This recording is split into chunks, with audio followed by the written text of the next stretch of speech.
because the record has a groove. Don't make it in the groove, but you can tell right away it's left to A when the people start to move. They can feel it all over. They can feel it all over, people. They can feel it all over. They can feel it all over, people. Go!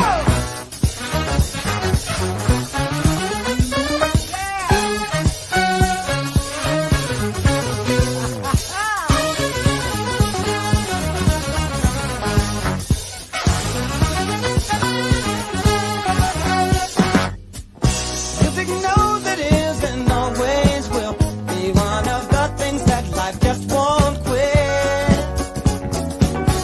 But here's some of music's pioneers that time will not allow us to forget now. Well, as they say, Miller, Mo, and the king of all do. And with a voice like Alice ringing out, there's no way the band can lose. You can feel it all over. You can feel it all over, people.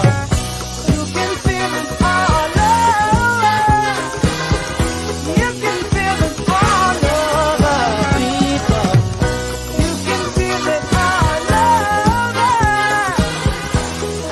feel it all over. You can feel it all over, people. You can feel it all over. You can feel it all over, people. Yeah, go, go.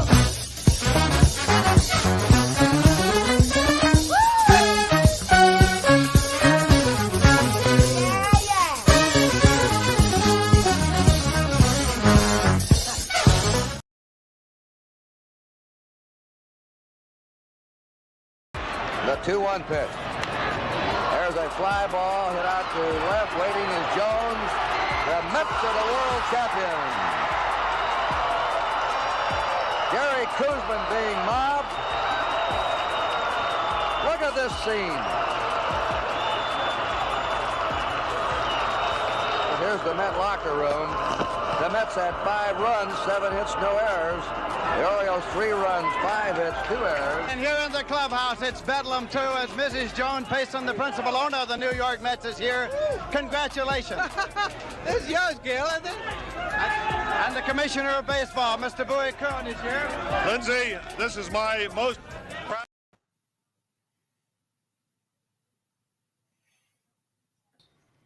All right, folks, that's on this date in 1969, the New York Mets upsetted the mighty Baltimore Orioles and took the series 4-1.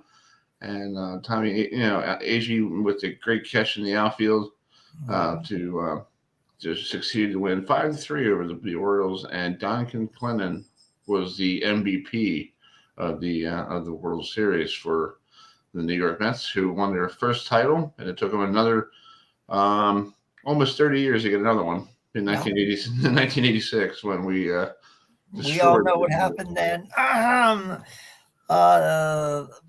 So Adam, question for you. That's Adam Ramaz. I'm Chris Heidel. Matt Trigonelli is going to join us shortly. I'm wondering, are you off of suicide watch after the Braves kind of?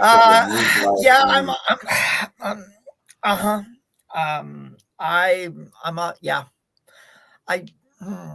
I have no words after what happened. I mean, it's and same thing for you, Chris, in Baltimore. I mean, you guys. I mean, both the Braves and Orioles had over 100 wins, and what did we do?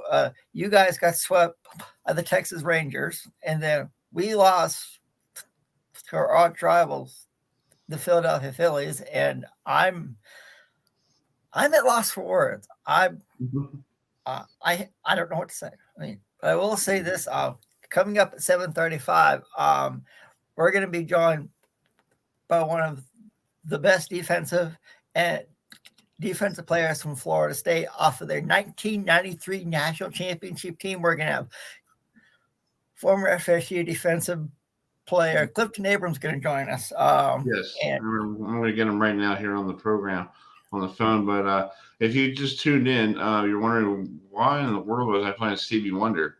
On this date in 1976, his album "The Key to Life" went to #1 here in the U.S., and that was one of the songs that was on that album, which is called "Sir Duke." And I remember that song because Neil Diamond had a special in 1986 called "Hello Again," and him and Stevie Wonder sang that song on stage, and it was pretty funny because Neil goes, I can't tell anybody. It hits the little button, That's true, Chris. Yeah. So pretty cool. Let's get before we get Clifton on here, or Abraham from the 1993 national title team. Maryland over the weekend took a nosedive again, losing to Illinois on a last-minute field goal. 27-24 was the final score. And so, Adam, what do you think about Maryland? Do you think they put their eggs in the basket in that game against Ohio State and kind of forgot they had to play Illinois? I mean, Illinois wasn't the Vikings or anything. I do believe so. I mean, because Illinois is it's sort of in the middle when it comes to the Big Ten, and I thought Maryland would easily win that game because Illinois isn't the same Illinois like we know from back in the day. So I thought Maryland would have an easy time, but like you said, it didn't happen. Well, I had a chance to talk to Coach Mike Loxley after the game. This video is courtesy of the Red Turtle Productions because my audio, the audio that Maryland gave me wasn't the greatest. So we had to go out and the resources. So if the Red Turtle production people are out there, thank you very much for letting us borrow that off of your YouTube page. And hopefully we can start working together as a team. So here is my question to Mike Loxley. Adam, I asked him, do you think the bye week came at the right time?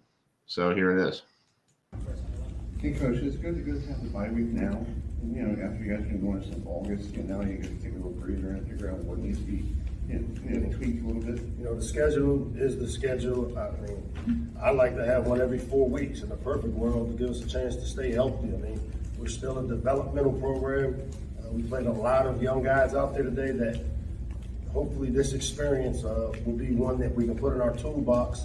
And as I said, it's about getting back in rhythm and getting back to the momentum and to the standard of what we've got to do, which is every Saturday is to go out and play our best. And I mean, my goal is to get us playing our best. Today we did not play our best, and it starts with me as the leader to make sure that I put us in the best possible position to do just that. Thank you, Coach. Thanks, guys.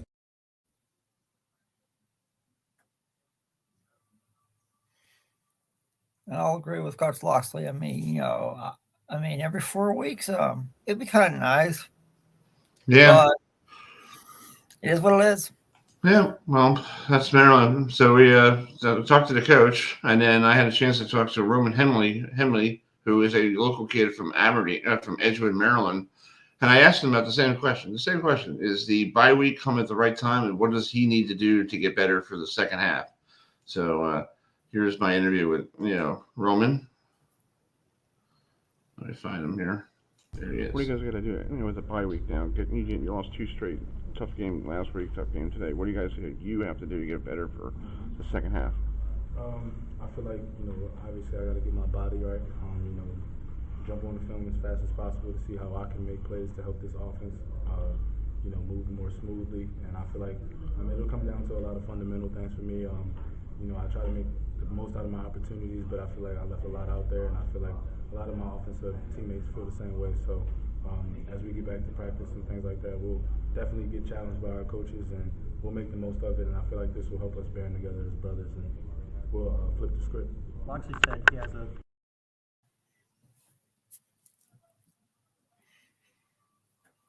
a lot of things they got to do this bye week before they take on a okay Northwestern team. They're still struggling with the situation with their coach, all that stuff going on that they don't want to talk about. But they're planning to play a season, and Coach Fitzgerald is suing the school right now. Yes. So that's all we know.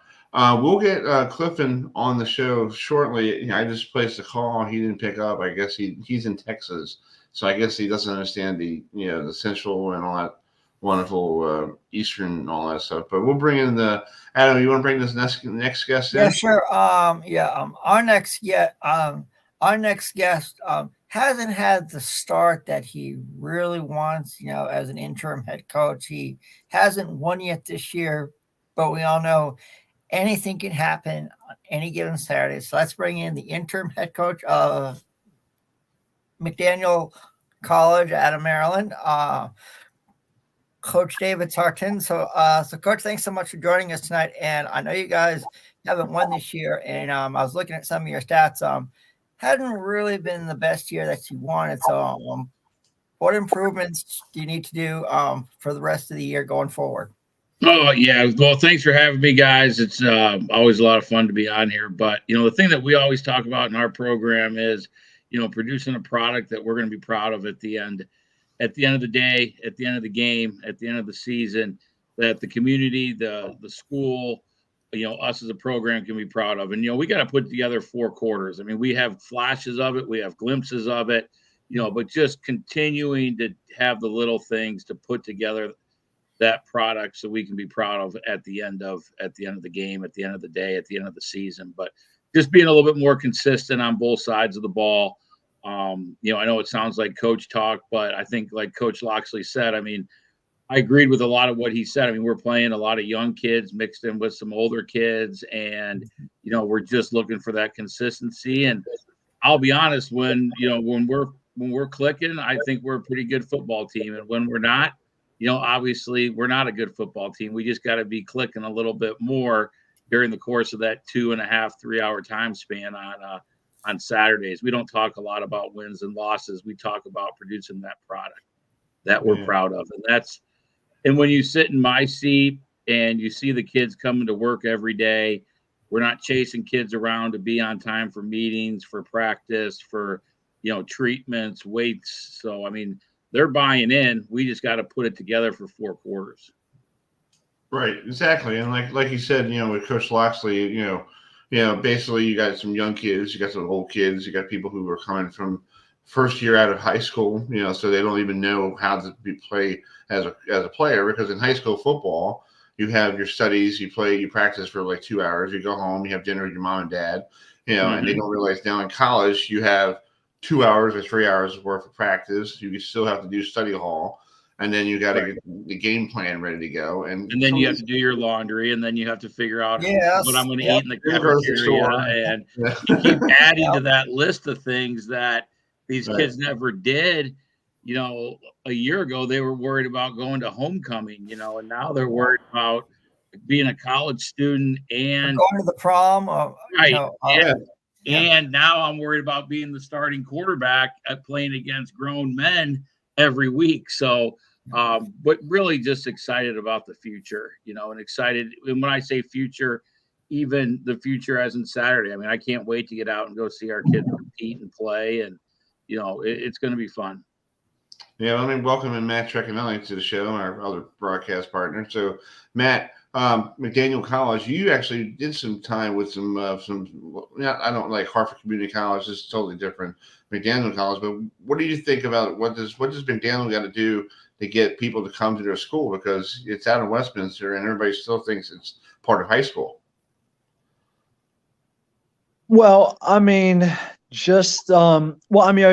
you guys having low enrollment there, or are you guys having issues recruiting? Well, the football team right now is like, his first year, and it's been a struggle. It's like 0-5, but they're getting there. It's like one of those, like, I guess, like Coach, like you have like maybe that one play that, if you had to go the other way, you'd probably be right now 5-1 probably. I'm not going to put that into print. But I'm just saying, we might have one. It could happen. We might have one in the win column, but to answer your question a little bit, I mean, we had homecoming here 2 weeks ago, and we had over 45, recruits and their families on campus.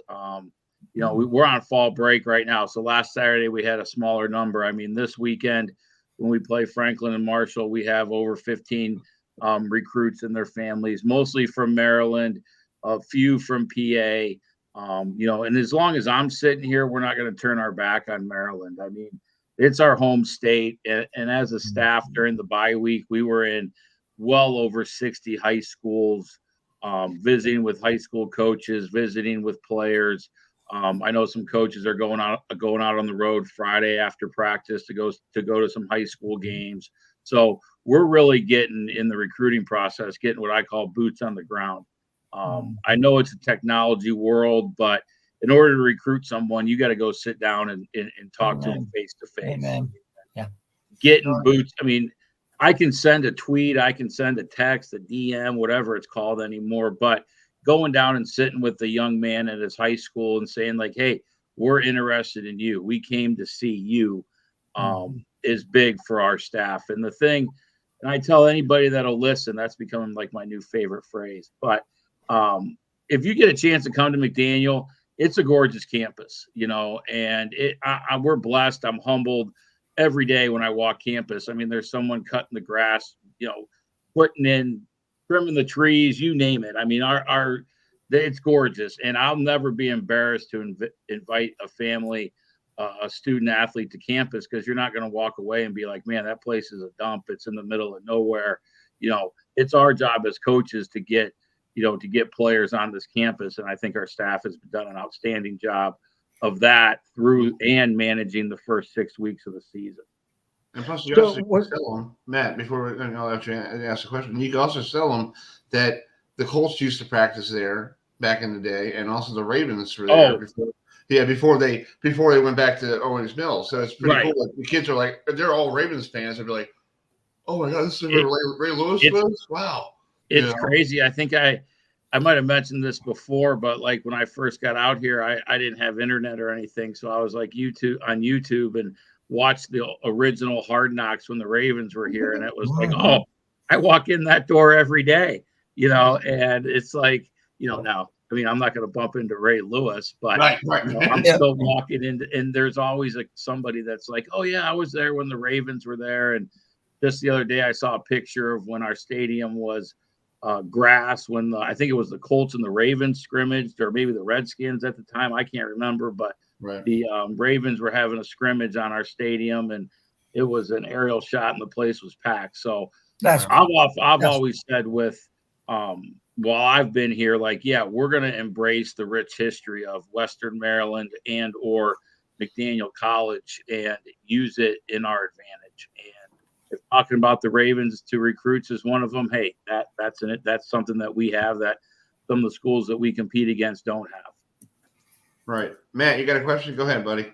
Yeah. So how is recruiting different now compared to what it was, say, 5 to 7 years ago? Oh, I mean, I don't care what level you're at. Well, I've never been at Division I, but I've been at Division II. I've been at Division III. And over the past 5-7 years, like you said, I mean, recruiting has sped up so quickly, even at the Division III level. And I hate saying that because it makes it sound like, yeah, it's Division III, but we're still recruiting. I mean, kids are making decisions sooner. Kids are getting their financial aid packages sooner. They want to know. Like when I was coming up and when I first started recruiting, like, yeah, March, April, now kids are getting on campus this summer, going into their senior year. They're applying September 1st. They're having financial aid packages in January, and they're done. So it's really expedited the process. I think technology has expedited the process, both good and bad. But it's definitely moving a lot quicker than it used to, which again has some positives, and obviously you got to be on top of it just to keep up with it because it's moving so fast. I mean, there's probably kids right now that have been at every school in our conference on a game day visit, and that's their visit, and they're going to apply, not apply, and it just speeds up things. Yeah. Coach, talk about this weekend's game against Franklin Marshall. It's a home game. Hopefully the weather should be. It can't be any worse than last weekend for both teams. And I mean, they're a good football team. They're well coached. I'm not going to sit here and throw shade. They're a program that we're striving to get to. If you look at it across the board, they have good players. We have some good players. I think. The difference is they're, very sound. We're very sound. And, we can't make mistakes when we play a team like that.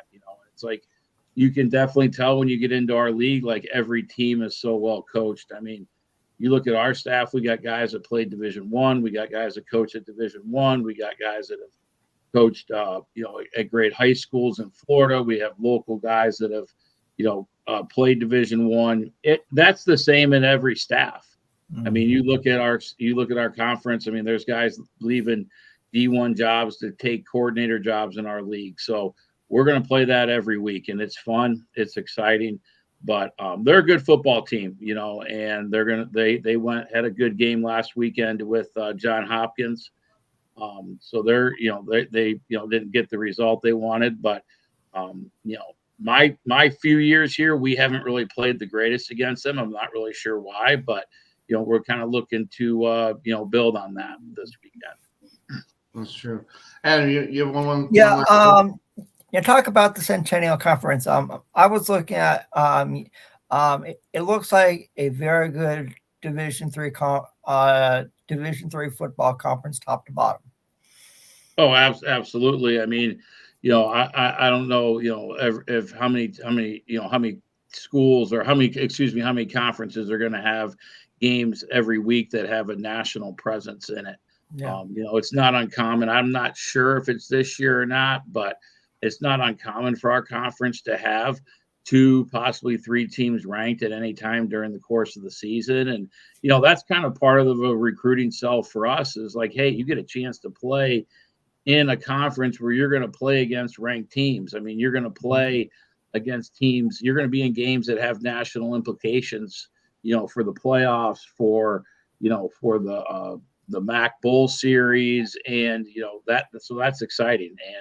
And you don't have to sell the Centennial Conference because people know it's going to be, good football.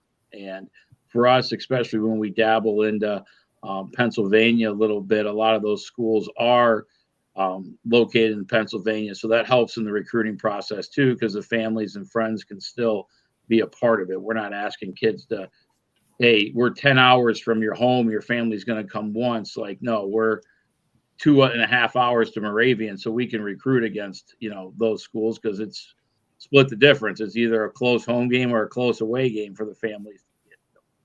Exactly. Well, Coach, good luck this weekend.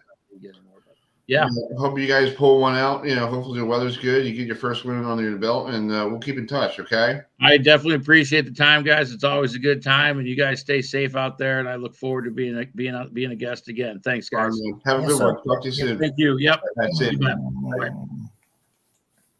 All right. That's the coach for McDaniel College on the show with us. The interim coach, Coach Dave Skerry, on the show. Matt, did you get a chance to watch college football over the weekend? Of course I did. Okay. Did you see a wacky game between Boise State and Colorado State? Yes. Well, there are plenty of wacky games. But yeah, that was. Well, I didn't see that game, but I heard Boise State was leading 17-0, and they lost. Yeah, well, here's the final play. If you dozed off in the middle of the night sometime after one in the morning, I did the same thing. I dozed off as well. So here's the final play between Colorado State and Boise State. Win ever against Boise State. One final shot. Fowler Nicolosi chucking it into the end zone. Everybody is there. Is it caught? Is it caught? Colorado State. Dallin Holker makes the catch. It's a miracle in Fort Collins. We're tied up.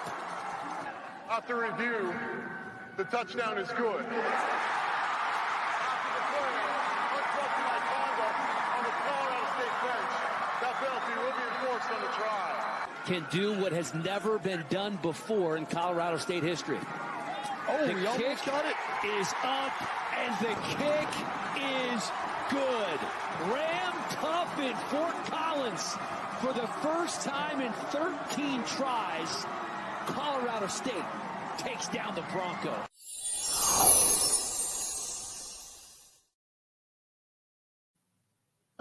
Thank you for the folks of the Mountain West for that one. Yeah, I found that on YouTube. But what a crazy weekend of games, dude. Like with the Illinois-Maryland game coming down to the final second, the Illinois kicker who missed one earlier in the day. And like basically, and I don't get this with Maryland. I got to somehow pull this up. They bring up Kevin James' face on the Jumbotron. What does Kevin James got to do with you missing a field goal? I don't know. He looks like this. This is what he looks like. Yeah. Yep. It's like do something else, guys. I saw it there, and I saw it Friday night. You know, at the Colorado game when Deion Sanders, who they blew a lead. Yeah. You know? And shout out to Keon Coleman at Florida State. I got it for you, Matt. Yeah, and Adam, here is the. I think this is the greatest catch I ever seen since we saw this. Adam sent it my way, so here it is. As Florida State across the 50, again a 5-man rush. Seam shot, Coleman, one-handed grab. Keon Coleman climbs the ladder, and it's a Florida State first down to the 22.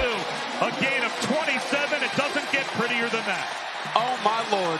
Watch this throw. And Keon Coleman's going to say, I don't need two hands. I just need... A gain of 27. It doesn't get prettier than that. Oh, my Lord. Watch this throw. And Keon Coleman's going to say... What a heck of a catch. Well, that was. Yeah. He went up the grill. Yeah. I saw something on Twitter that I believe it was Des Bryant. It's called "He Couldn't Believe the Catch I Made." Now, to me, that was an NFL style catch. Yes, it was. And I will say this, guys. As you guys knew, last week I went to my alma mater's high school rivalry game, and we won 27-10 over our arch rivals' second consecutive year. And one of the plays that happened in the game, our quarterback for Tuscola High School, his name is Jed West, and he actually transferred from another school this year. He made an incredible fourth down play. He was scrambling and found an open wide receiver and went for a touchdown. You thought it was like a college play. It was like I couldn't believe it. It was like, I think like fourth down, like 4th and 2 or 4th and 3. It was like incredible. And I will say, I didn't rush the field.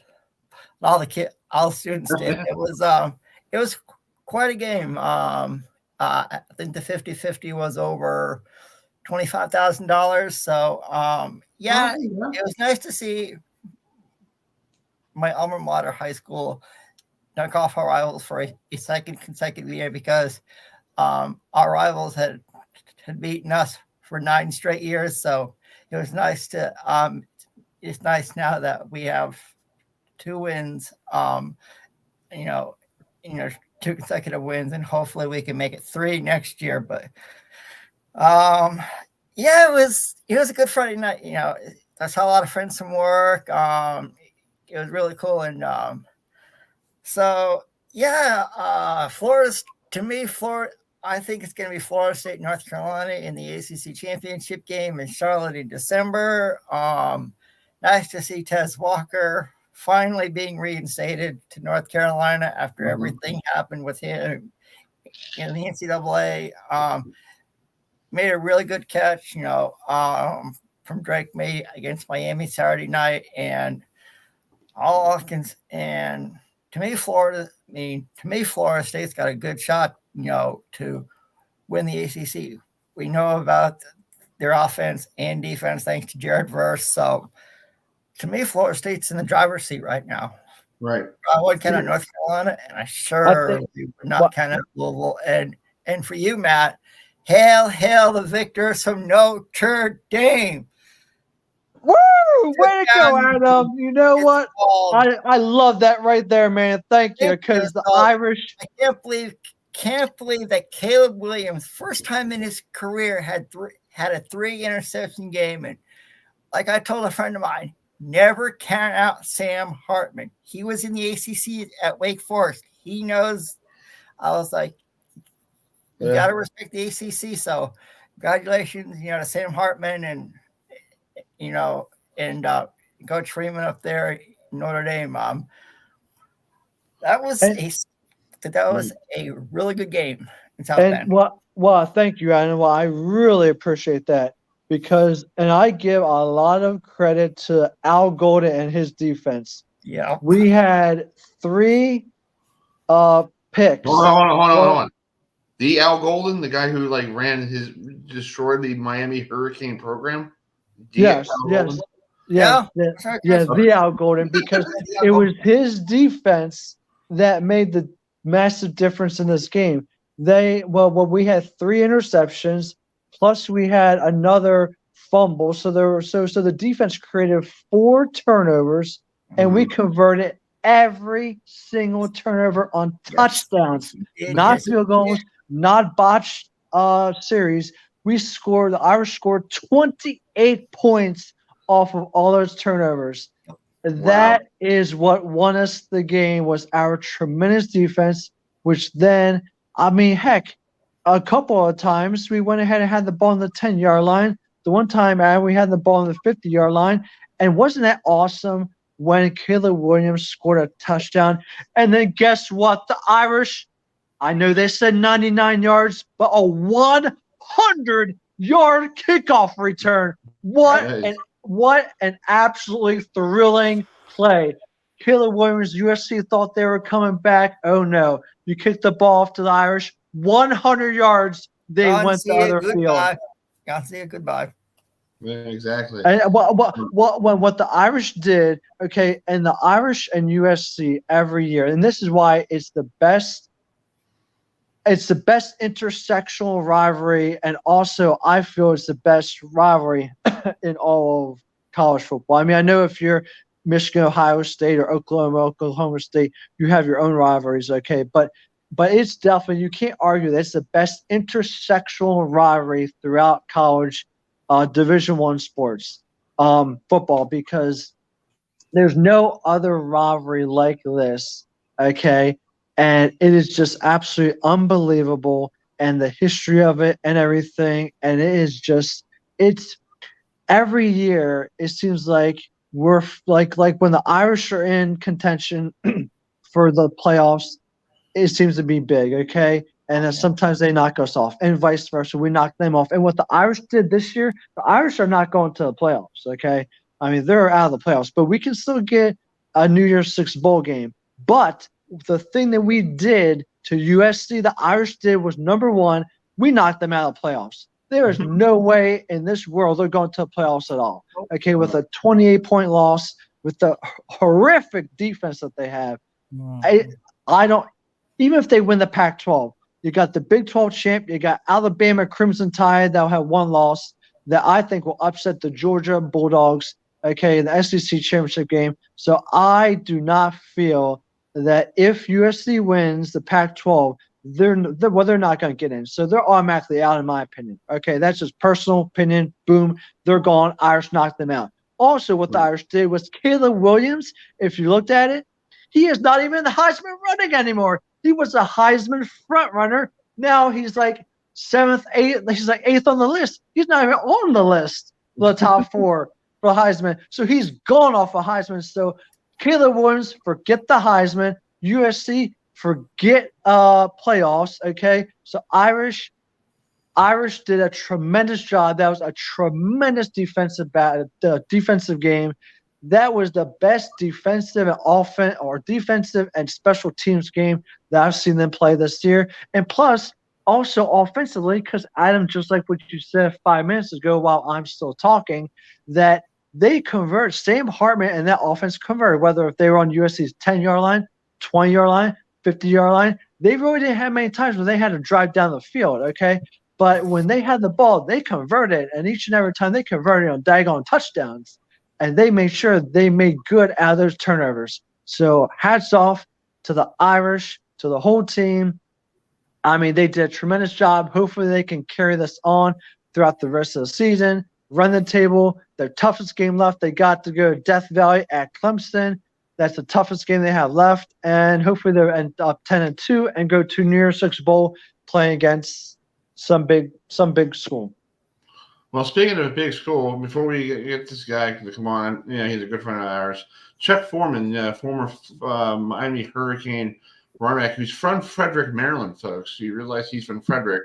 And there is a put on the Twitter. Do you see the Twitter thing I wrote, Adam? Yes. Back in 1969, he had 4 rushing touchdowns against my high school in Bel Air.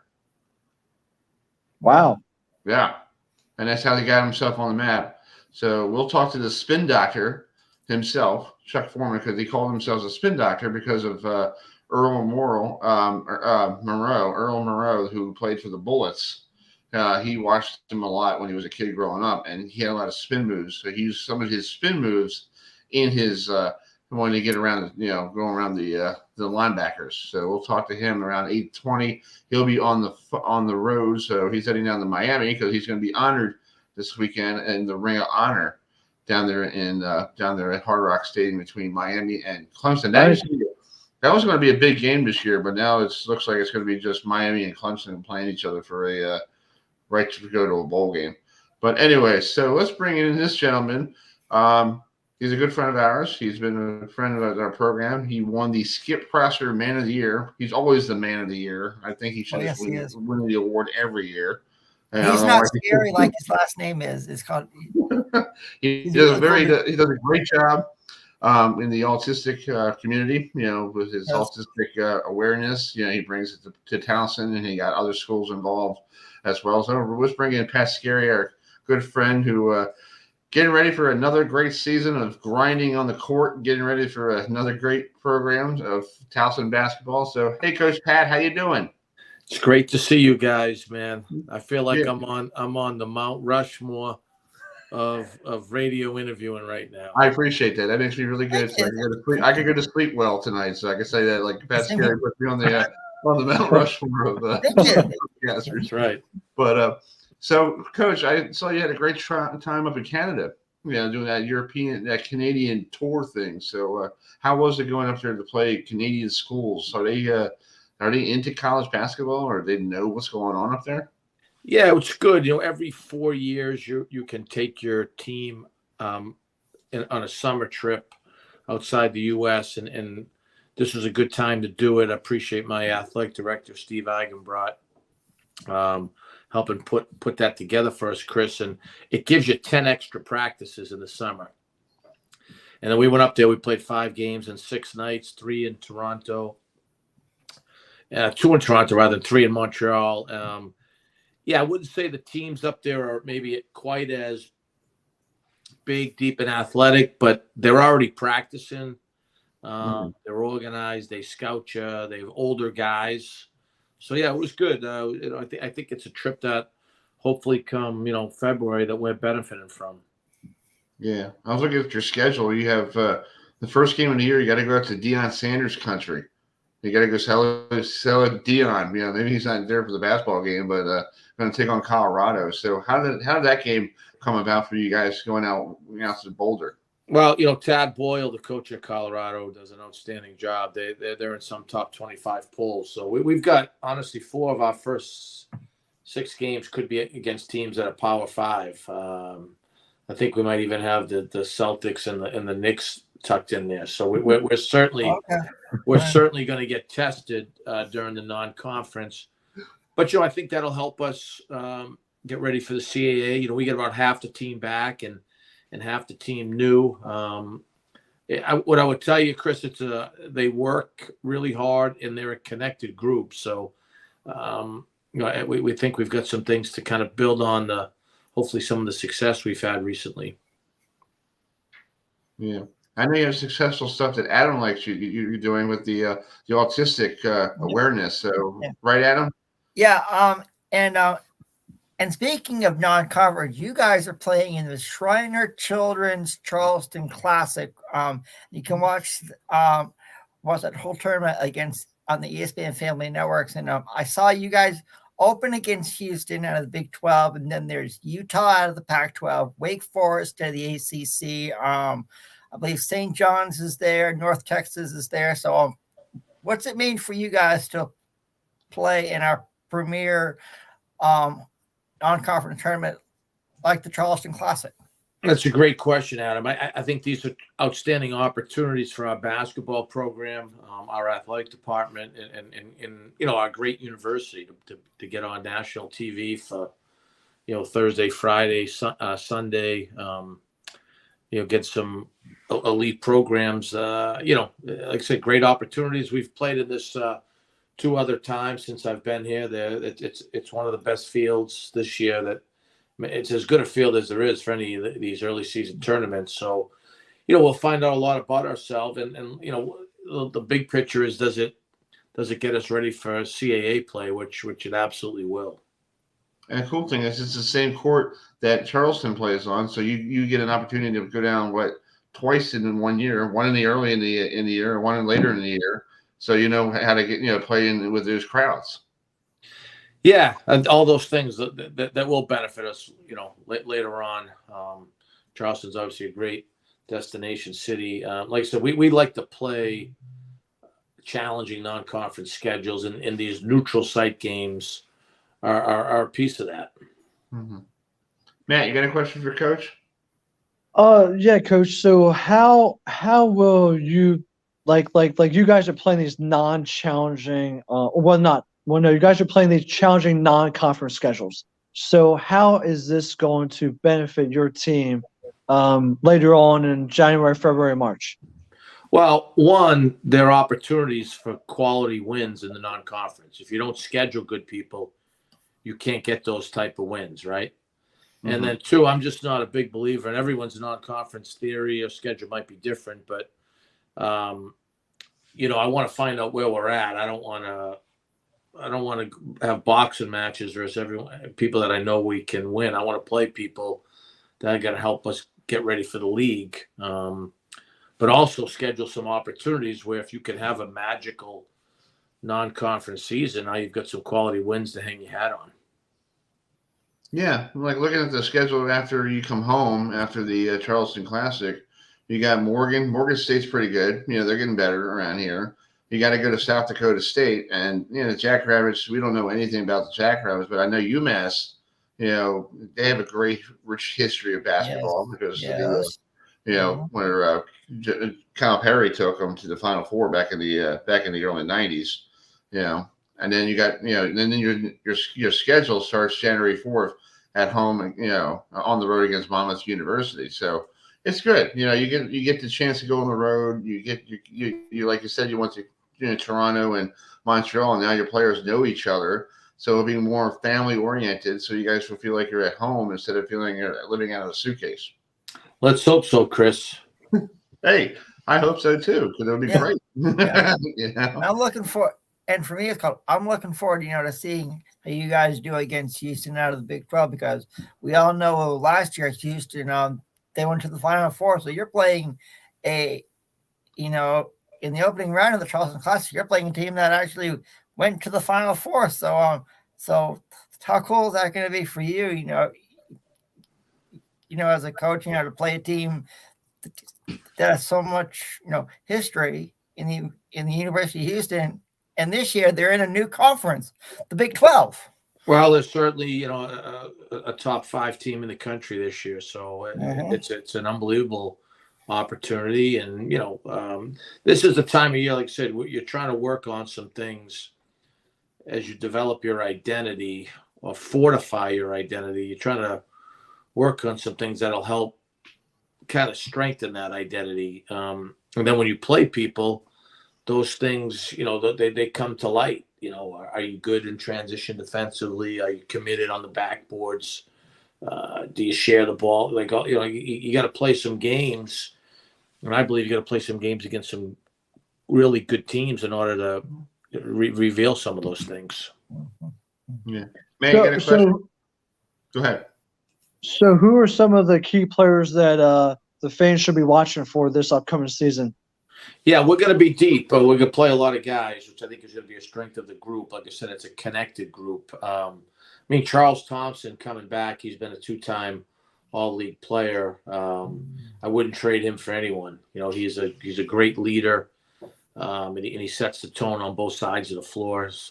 Having him back, and him and Rod Hicks, who was our point guard last year, both back, so that kind of gives us at the quarterbacking spot, and then around the rim. But we're going to play a lot of guys. We're expecting Christian May, who had a very good freshman year, to take a big step forward.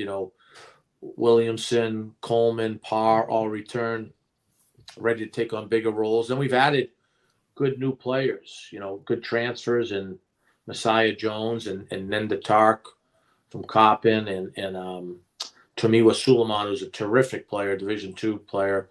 And we're going to play a couple freshmen, Tejada, Lowry, Jaden Cole. We've got a very good freshman class. So I'm excited about the group. There's a long way to go, but I have every belief that this group can have us right in the mix. Well, Coach Pat, it's pretty cool. And I was looking at your roster. You got kids, like you said, a lot of international kids, from London, Toronto, people around here, you got somebody came from Illinois to come play basketball for you guys. So that means Towson's brand is getting out there, even on TV, games. I know some with ESPN Plus and all that stuff. It's pretty good that now a lot of these players who kids are looking for a place to go. They go, oh, we can go to Towson, and I could start, and I could be a very good basketball player. Well, I think our administration understands that. We've got a great new president coming in, and Dr. Ginsburg and Melanie Peralt, who's been here for us, has done an awesome job. And I think they understand that, men's basketball in particular and your athletic department can be a wonderful front porch for the rest of your university. So we welcome, I think we're going to be on national TV at least 8 times this year. And then we're going to have, I think, 8 or 9 other games on Monumental Sports Network. So, cool. That's right. That's a lot of great exposure for Towson University, Towson athletics, and men's basketball. Yeah, like November 6th on the Pac-12 network. I don't think anybody around here can get the Pac-12 network. You may have to go to a bar to watch it. One of those, I'm sure a couple of you guys have been at quite a few bars in your day. So. Yeah, I'll find a way to watch that game. Trust me, I'll find a way to watch. And hey, Pat, I got a story to tell you. We had what's his name, Scott Wyckoff on a couple of weeks ago, and he goes, "Yeah, I'm going to start drinking that Guinness around 12 noon." I was like, Scott, this is a family program, dude. We eat shepherd's pie. This is not. They're taking, we don't choke. And then another guy comes and goes, "Hey, I'll take that. If you has a Guinness, I'll take it." I'm like, "Geez, what are we doing here?" We're not judging. We're not judging. No, we're not judging. Yeah, hey, it's okay to get banged up once in a while. It's all right. Yes. You can drink Guinness whenever you want. Well, Coach, your first game of the year at home is November 12th against Robert Morris, another good program. So. So keep up the good work, and hopefully, the first game in Colorado, go home and bring a win home and keep everything rolling down the road. Well, thanks, guys. Like I said, I appreciate you having me on and talking a little hoops. We're excited for the season, and only 3 weeks to go. It's like I can't believe it's 3 weeks to go, and you guys are out in Rocky Mountain country. That's it. 3 weeks, my friend, and it's always good, like I said at the start, to spend some time with the Mount Rushmore trio here. Hey, real quick before I let you go, when's the autism game? Probably be the last week of February, probably February 24th weekend. Okay. Thank you. All right, cool. Maybe we could get Adam to come up from North Carolina. We'll enjoy that game. Yeah. Sure, I'll go up there. Yeah. Sounds good. So make sure he's not on that Guinness when he comes up. All right? You're all good. All good, Coach. All good, my friend. Well, you know what? I'll make sure that I might give Adam a couple Guinnesses before the game. Thanks, Matt. Oh, man. Okay. I started something. Okay, here. Matt. Yeah. All right, Coach. Have a great evening and enjoy your week, okay? Take care, guys. Have a good evening, Coach. Coach. Bye. That's Coach Pat Skerry, a good friend of ours. Yes, folks, we don't condemn drinking here on the program, okay? Yeah. So if you do go out to a bar, make sure you have somebody to drive you home. That's why, it's called a designated driver. Call Uber, get an Uber, get a Lyft, call mom. Yeah.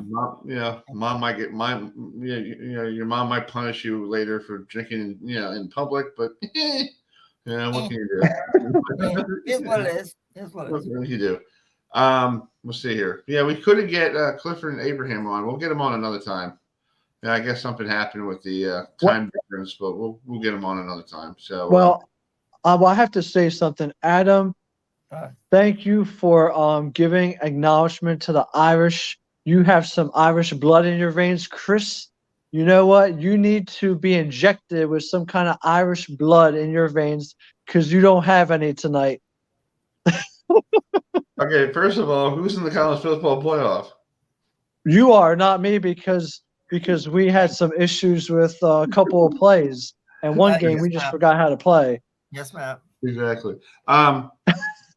Let's see, you guys. I gotta get Chuck on the phone here, so let me get Chuck on the call here. What do you guys just? What other games that you're surprised? What teams are surprising you in college football right now, besides the ones we know right now? Washington, Florida State, Georgia, Ohio State. Do you think? I'm speaking of the game this week. Ohio State and Penn State. Do you think Penn State has the firepower to knock off the Buckeyes and dumb? Well, here's the thing. I don't know if anyone else saw this or heard this. Oh, and Chris went bye-byes for a few minutes. But Adam, I don't know if you heard this or saw this, but I saw online that Ryan Day said he is very concerned that his team is not ready and prepared for Penn State. So I don't know if you saw the same thing or not, but I saw it, and to me, I think Ohio. To me, if everything goes according to plan, we could see undefeated Michigan play undefeated Ohio State, and we've seen that in the past, so that could determine a lot. So, I think Ohio State. I do believe that they'll win this week on Saturday against Penn State in the shoe. We all know about their quarterback, Kyle McCord, and the wide receiver, Marvin Harrison Jr., who's been really good this year. So I think Ohio State comes out on top. And speaking, you mentioned USC out west in the Pac-12. If you guys didn't get a chance to watch the game between Oregon and Washington in Seattle. Oh, wow. That was, that was an unbelievable game. Washington is for real, folks. The Washington Huskies out west are for real. And when I couldn't believe that, because Washington had a lead and then Oregon went ahead and took the lead, and they were winning by, I believe, double digits in the fourth quarter, and then Washington came back, and so and when I don't understand that call on fourth down and that Dane Lanning made for Oregon, it was on their 45-yard line or something, and it might be on Washington's 45-yard line. But again, if that was me, Adam and Chris, I would just punt the ball and worst case thing is they would have been out on the 20. So I just true. That cost them the game, which I know Dane Lanning said he admits that he cost them the game, but that could be a playoff. Well, that right there could have eliminated them from the playoffs right there. Yes. Well, we'll switch gears here. This gentleman is a local legend out here in Frederick, Maryland. Went to the University of Miami back in the day when the Canes weren't that great back in the day, but he got a chance to he first in his first year he played on both sides of the football, but he became more like a running back because of the speed that he had. So let's bring in the spin doctor himself, Chuck Foreman, who is on the road right now. So Chuck, how you doing? We're good. That's cool. So let's talk about what's the feeling like being inducted in the Ring of Honor this weekend down in Miami when Miami's taking on Clemson. Well, since I'm a big-time Hurricane fan, of course, played at the University of Miami. It's a big honor for me, and especially since I'm going in with Jimmy Johnson and Craig Erickson. They're coming in too, so I'm with great company. Nice. That's awesome. That's a great class. So talk about your time being, we talked numerous times about you playing at Miami, back in the early 70s, but refresh the folks who just tuned in for the first time.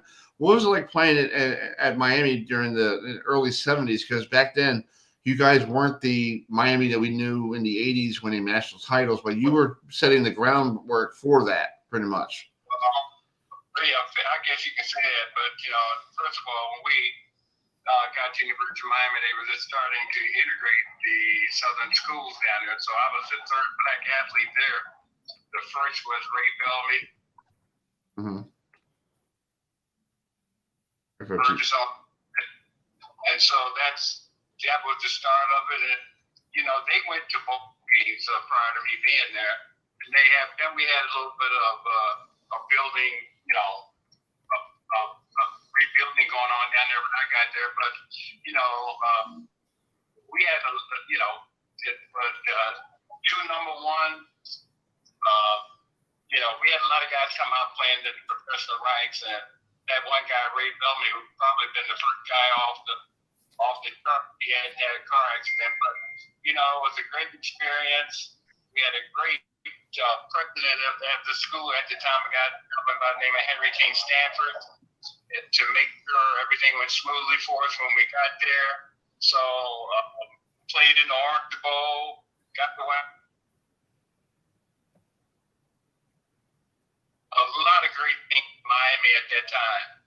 Yeah. So Miami was actually independent back then, right? They didn't play in the conference, so you guys had a chance. We were independent back in that time. We played everybody. We played the best of the best, and that was the way it was. So it was like I said, we played them all. Texas, we played the Notre Dame. We played everybody. And at that time, a lot of those schools were. They had a little bit more talent than we had, but we were always competitive. But we built and built and built. Next thing you know, it takes off, and there you go. We win national championships and everything else. Yeah. Matt, you got a question for the spin doctor? Yeah. So what was it like playing against Notre Dame Fighting Irish? Well, I don't know. You're playing against Notre Dame. The history of Notre Dame speaks for itself. But, we always played them good and tight. It was a great experience, especially playing up there in South Bend, down in Miami. But, at that time, Notre Dame was big time. They were the biggest draw, and they had their own independent television station and everything. Yeah, they were on ABC a lot, Matt, back in the early 70s. They were the only team that they were guaranteed TV all the time. They had their own thing going on with the network. Oh yeah, definitely. And to change gears up a little bit, so what does it mean to you receiving the Ring of Honor this weekend? Well, that's a big thing. I'm already in the Hall of Fame down there at the University of Miami, but this is another step up, I guess. It's a great honor for me. I mean, all the things I've been able to accomplish in that game, all the things that I've done at the University of Miami I hold dear to my heart, because I'm a Hurricane through and through, because I grew up with a lot of guys down there. We run the young men down there and had great experiences together. We won together, we cried together, we lost together, everything. So it's a little bit different than playing pro football, because your friendships I'm still closer to all my guys I played with in college. We're still tight. Mm-hmm. That's true, and you still have, you guys are still friends today. So you can give them a call and like, hey bud, what's up? We all stay in touch. We're getting older now, so we even try to stay in touch more often. So it's just been a great experience for us, and to be a part of the University of Miami and its history, and we're happy where it is and where it's going, and I'm happy going into the Ring of Honor. Yeah, I was giving some people a trivia question on my Twitter, and you saw it today. You rushed for 4 touchdowns against my high school, Bel Air High School. Was that 1969? What high school? Bel Air High School. Bel Air High School. Oh yeah, Bel Air. Yeah, you guys had it's funny that you say that. That was the game I played at the University of Miami. Was recruiting one of your offensive linemen, and they had one heck of a running back down too. I forgot his name, but. So that's how the University of Miami found me when I played against Bel Air High School. You guys back in the day were ranked way up in the top in the state all the time. Wow. Bel Air had a lot to do with me going to the University of Miami. Hey, you should go to Bel Air and tell the mayor say, hey, thank you very much for letting me go to the NFL. I appreciate it. Yeah, definitely had a great game against them. And Al Sesky was the coach for Bel Air back in the day, so the field is still named for They had a lot of history back in those days, and they were the top team in the country. I mean, in Maryland, excuse me. Yeah, that's cool. Adam, you got a question for the I was reading your I have a couple cousins who live in the Minneapolis-St. Paul area, and I saw that you are a substitute teacher. So what's it like to be a substitute teacher, during this day and age? Well, it's definitely a challenge for sure, but generally most of the kids are great. Every now and then you might have somebody that's kind of tests you because you're sub number one. But generally when I come in, I don't know how they know, but because I played quite a while ago, but they know. And then they know that I'm a pretty fair guy when I'm in the classroom. So I haven't been able to get in there as often since COVID, but I have decided that now that things are kind of getting better, I'm going to go back in the classroom at least a couple of times a week.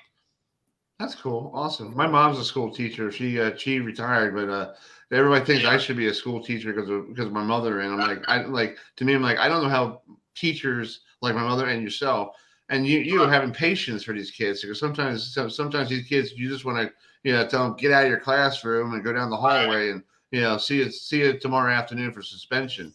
But it can be a challenge, and to be quite honest with you, teaching right now is a challenge. We're losing a lot of people because of some of the stuff that's going on that shouldn't be happening in the school systems. But it doesn't get us straightened out. We're losing a lot of great young people that just would love to continue to teach, but a lot of them are leaving. So it's just going to be difficult. Yeah. Well, I got to ask two more questions before I let you go, because I know you're driving. First of all, you grew up watching you were a better basketball player or a football player? Because I know I was reading your bio. You loved one of the former Bullets in the Baltimore Bullets, and you took some of his moves when you were on the football field, right? Right, yes, Earl Pearl Monroe. We had Earl Pearl Monroe, Wes Unseld, Elgin Baylor. George for sure with Earl Pearl Monroe, because he had a swag about him that was unique in that time and still is. But somehow, when we were playing, we'd always try to emulate him. And then when I got, to the pros especially, that spin move he used to do and we used to do on the basketball court, it kind of you got an opportunity to do it once or twice in the pros, and then I caught on to it, and it became a big thing. That's how the spin doctor was born. Nice. Well, the thing about that spin, you better know when to do it and when not to do it, because if you ever got caught in the middle of it, it wouldn't have been fun. You'd be like, what happened here? Jeez. Yeah. I got caught up one time with one of my dear closest friends, Wally Chambers, with the Chicago Bears, and we work out all the time together. And he kind of knew everything I did and all that. We were playing the Bears in Chicago. No, we were playing Bears in Minneapolis, and I saw him out there. When I was going out against one of the linebackers, and I was getting ready to do that thing, and right in the middle of it, when I came around, I saw this big dude, number 60, Wally Chambers. He had a smile on his face. Now, he could have really hurt me, but he kind of let me slide and winked at me because he says, now, I know what you do. So, yeah, I got real lucky that time. Nice. Well, I do have to ask you one more question. The current day of the Vikings, what in the world is going on up there in Minnesota? I heard Kirk Cousins is like, they want to get rid of him, but he doesn't want to waive his trade clause. What is the world going up there? That's not the Vikings say they want to get rid of him. That's the media. Right. All those things and saying things like that. Get rid of Kirk Cousins. Now, I'm sure as a business person, the Vikings are thinking about what they're going to do with Justin Jefferson hurt, and and all these different things that are going on with the Vikings, and so all the different scenarios and stuff. But I don't know how. I guess if they continue to lose, I don't know if Kirk would, because he's kind of a family guy, so he's not going to just pick his family up and leave and drop that. He might wait until next year and go free agent. Somebody else do it. That's no doubt about that. Yeah, exactly. Well, I'm gonna let you go. Thank you so much for taking the time to drive and drive safely, please. And anytime, my friend, anytime. All right, thanks, Spin Doctor. Thank you so much. All right. Thank you. All right, see you. Bye. All right,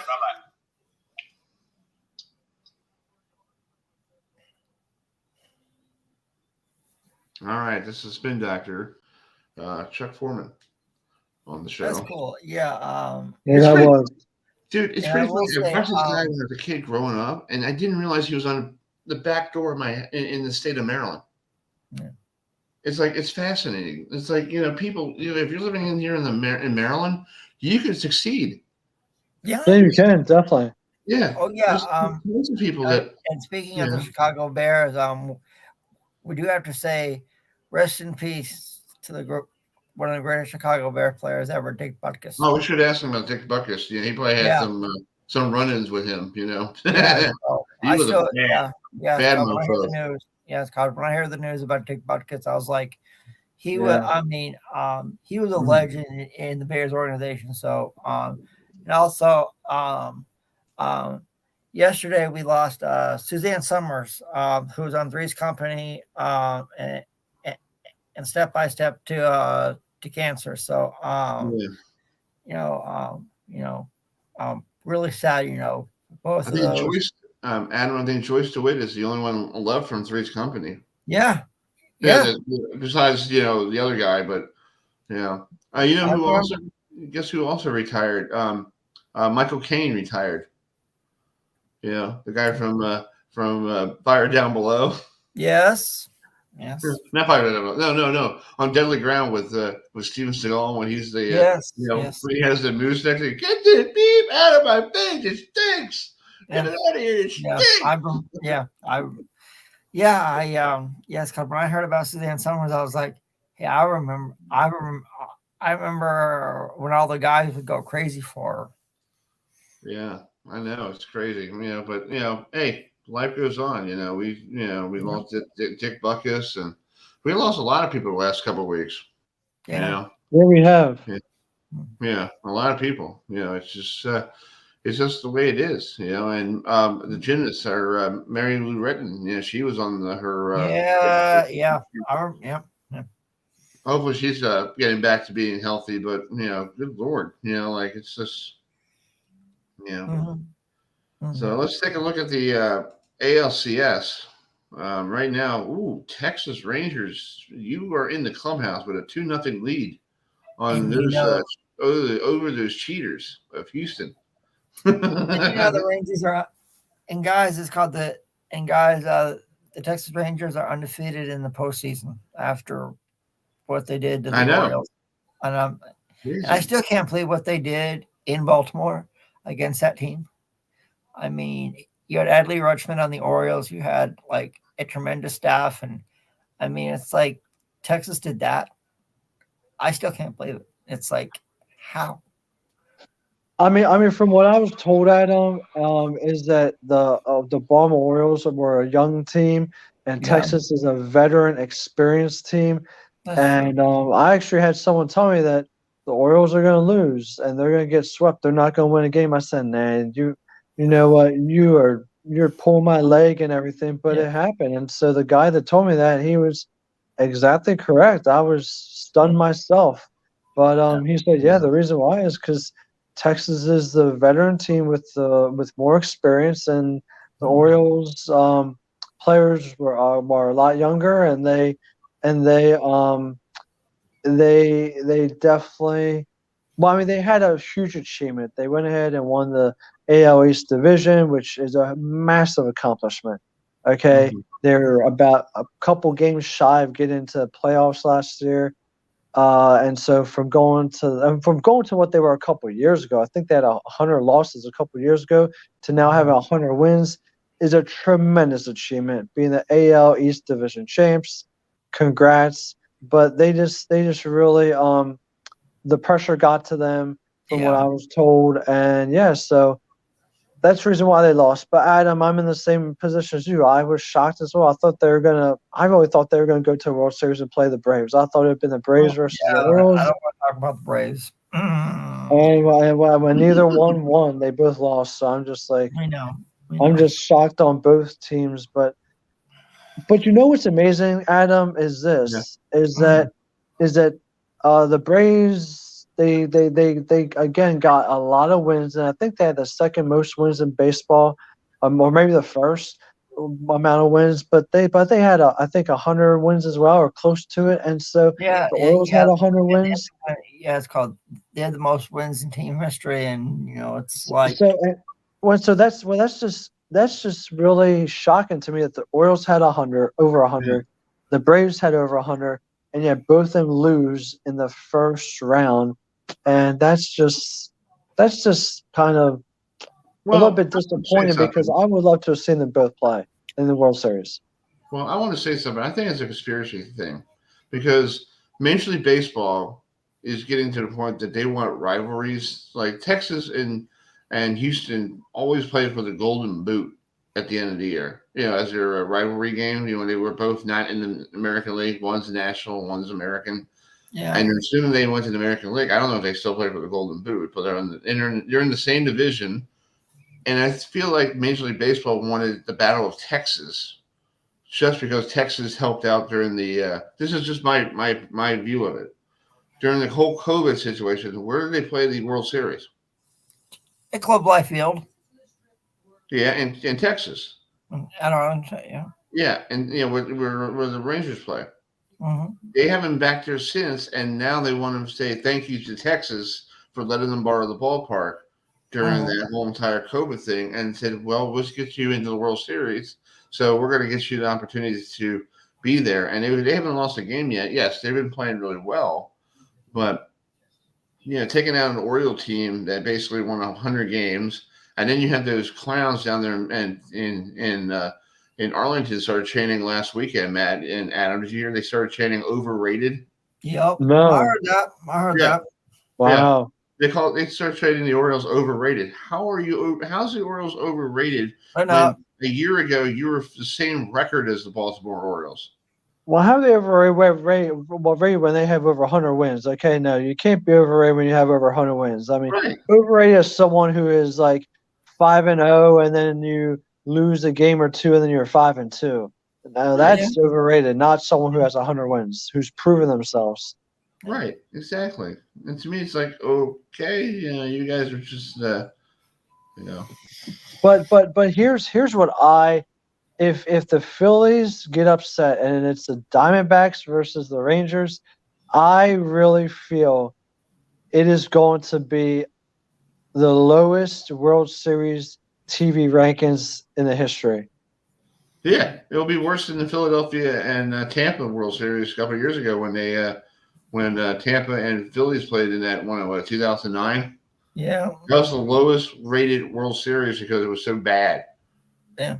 Because I think the Yankees played in. Well, I think the Yankees played in 2009 because I think they won the World Series then. Or 2008, or one of those years that Phillies and Tampa played in the World Series, and everybody's like, "Ew." Game. And Adam and Chris, this is the same thing. If you got the Diamondbacks, they'll be in with the Rangers. I think this is going to be the lowest TV ratings ever because, I mean, I don't know if many people if you got the Phillies in it, people love the Phillies. Yeah. The people up in Philadelphia, Pennsylvania absolutely love them, okay? I'm not saying it'll be massive ratings, but you have Philly fans watch it, okay? Oh, yeah. But if you got the Diamondbacks and Rangers, it's going to be blah. Well, guys, And speaking of the Diamondbacks, you know one person that'll be watching. I was going to just say it. Our good friend Dan Totoro. You read my mind, Chris. You read my mind, brother. Yep. Folks like to me, I'm like, I know what you're talking about. But I asked them, Adam and Matt, I asked them, how are you a Diamondbacks fan in this upstate New York? Because you're a Met country. You're a Met country. That's right. Yeah, and to me, that's you're Met country. You're crossing the line there, Chief. Yeah. It's like I don't know how he's a Jacksonville Jaguars fan either. Well, because his parents lived down. I think his parents lived down near Jacksonville. Yes, that's right. Yeah, or something around that area. So he goes down there and covers the Jaguars, and that's pretty cool. Yeah. And he does a good job with his stuff. He just did his first color commentary for a football game a couple weeks ago. Yes, he did.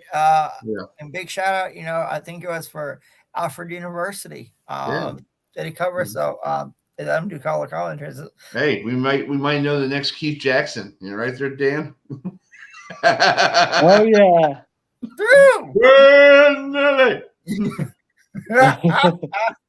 If Dan's watching this, I know he's busy doing his stuff, but if he gets this, we're gonna do it. That's a slower knocker up there in upstate New York. Where's my lasagna? Hey, Dan, it's called We Love You, Dan. It's called We Love You, Dan. Yes, we love Dan. Dan does a great job. If you want to tune into his show, it's Monday, Wednesday, Friday. It's all day. I don't know when he's on. He's on every morning when I'm at work.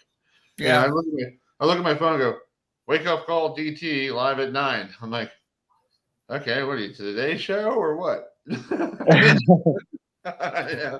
Yeah. Where's Savannah Guthrie? Come on now. I'm just kidding. Anyway, she's not listening anyway. But what was that, Chris? What? Hey, come on. Yeah, so we're gonna. We do this on this date stuff. I found this, Adam and Matt.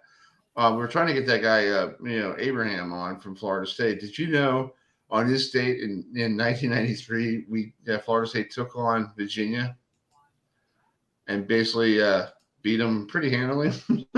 Here's some highlights from that from the folks at ESPN.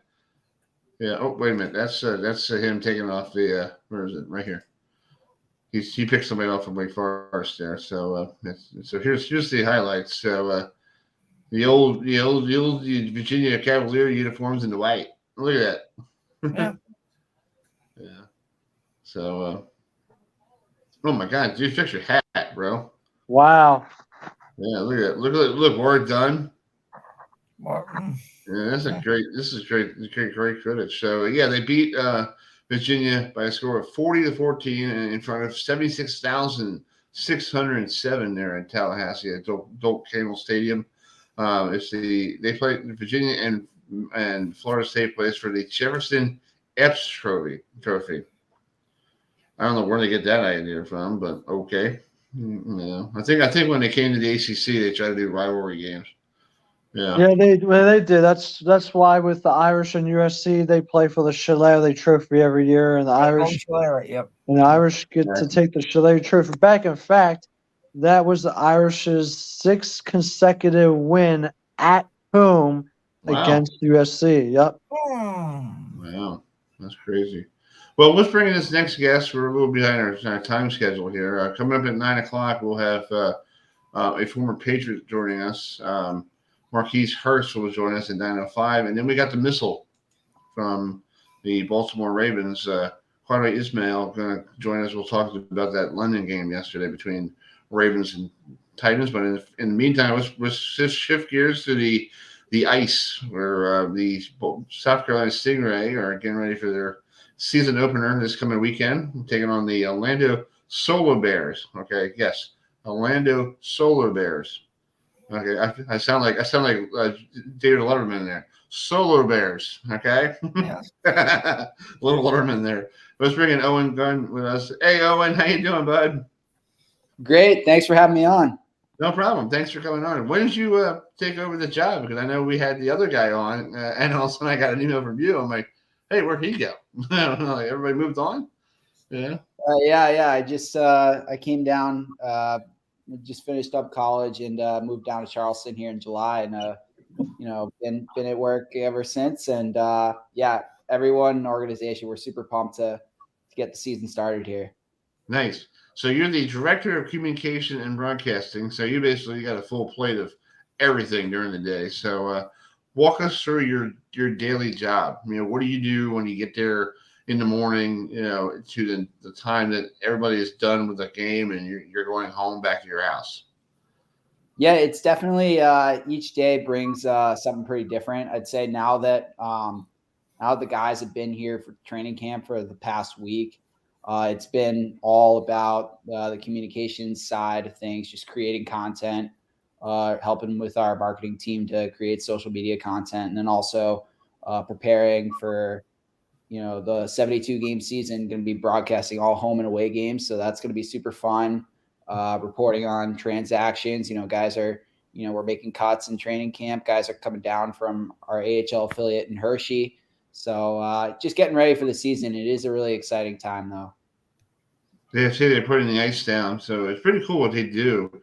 They spray paint, white or whatever, and then they put the ice over top of it, and then they turn that sucker down, and then they paint the lines before they freeze, turn the volume down to make it cold. But it must be a cool job to watch that. Just watch them from your office going, wow, they put the blue line up. That's cool. Yeah, that's awesome. It was really cool. And it was just it was the second time in the history of the team that we had our training camp at the Coliseum on our game facility. So the ice went in pretty early, and that was really exciting for everyone in our office just to see all that go in and all the hard work that goes into it, like you mentioned. So, Owen, you guys are the AA affiliate. We got to use the baseball terms here. So you're the AA affiliate of the Washington Capitals, pretty much, right? Correct. Okay, and then you guys, and then you got the Hershey Bears, who just won last year's Cobra Cup, as the AAA affiliate. So how does it having the parent club call you and say, hey, we need somebody to come fill somebody, and we need a goalie or we need somebody? How did they call you? Have you had a phone call yet from them? How do they interact with you guys? Well, we're in constant communication with Hershey, especially from our league, the ECHL to the AHL. There's a lot of player turnover. A lot of times where guys are getting called up because of injuries, because of everything that happens in Washington and then in Hershey. It has a domino effect on us. And so they're constantly pulling guys up, and we're pulling from our scratches. Guys have to play. So there's a lot of player movement, but at the same time, that's exciting because guys can come in and get a new opportunity. And because Hershey, like you mentioned, had such a strong team last year, we're a real beneficiary of just how deep that team is, because especially on the blue line, they have a lot of defensemen, and they can't keep all of them. So we end up with a handful of them here in South Carolina. And it's almost like a pitching staff for the Orioles. You have so many pitchers, you got to send them down to Norfolk or to Bowie, and like, hey, not bad, but you got a phone call away and say if you need somebody, pretty much.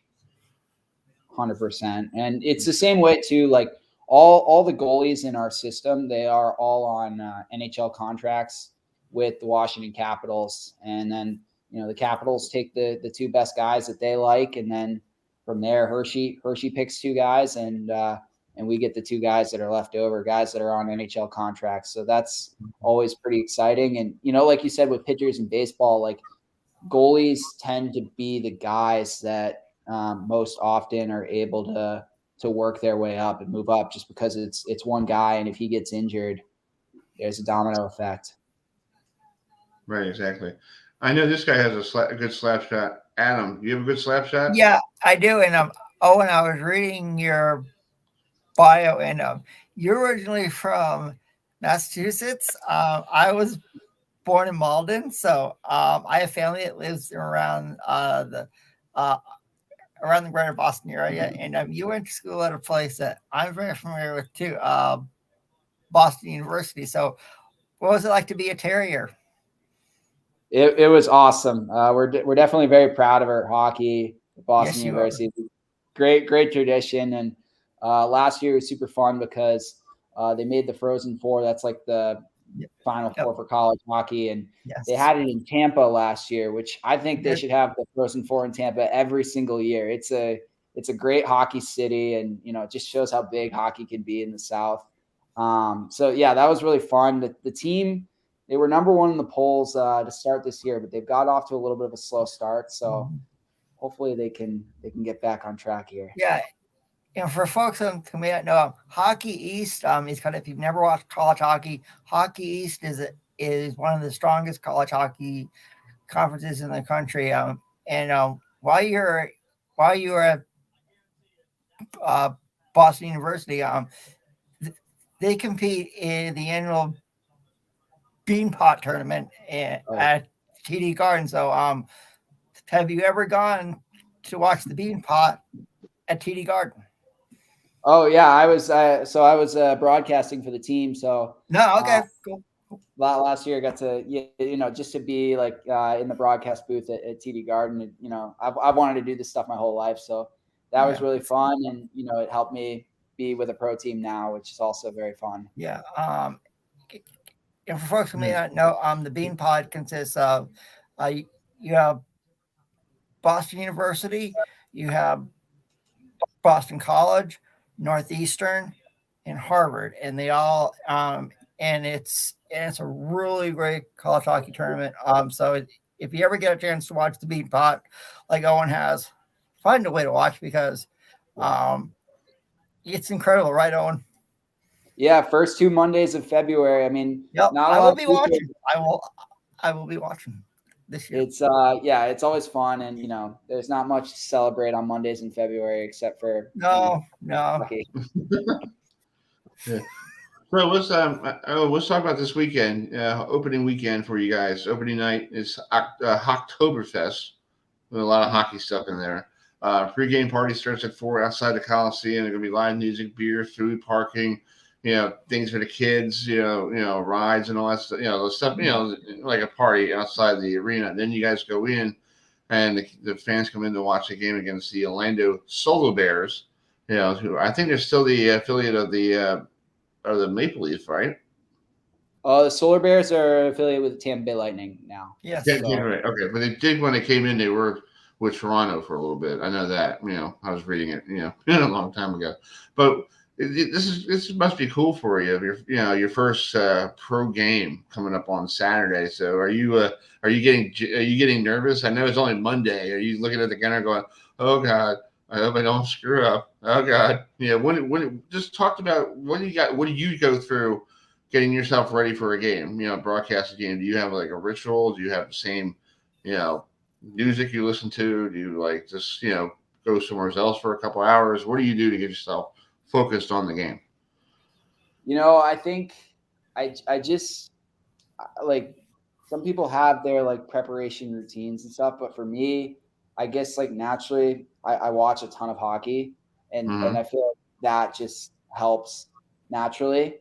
I will say we at the minor league level, the broadcaster ends up doing a lot of other things anyway, like writing the game notes, writing all the press release communications efforts. And, I see the guys around the rink every day. So at least on our side of things, I'm pretty familiar with each player and, kind of what their background is and all the stuff I would do for my prep anyway. So that's good. But I am excited to kind of dig into some of the other teams in our division, like Orlando and learn more about their players and their backgrounds.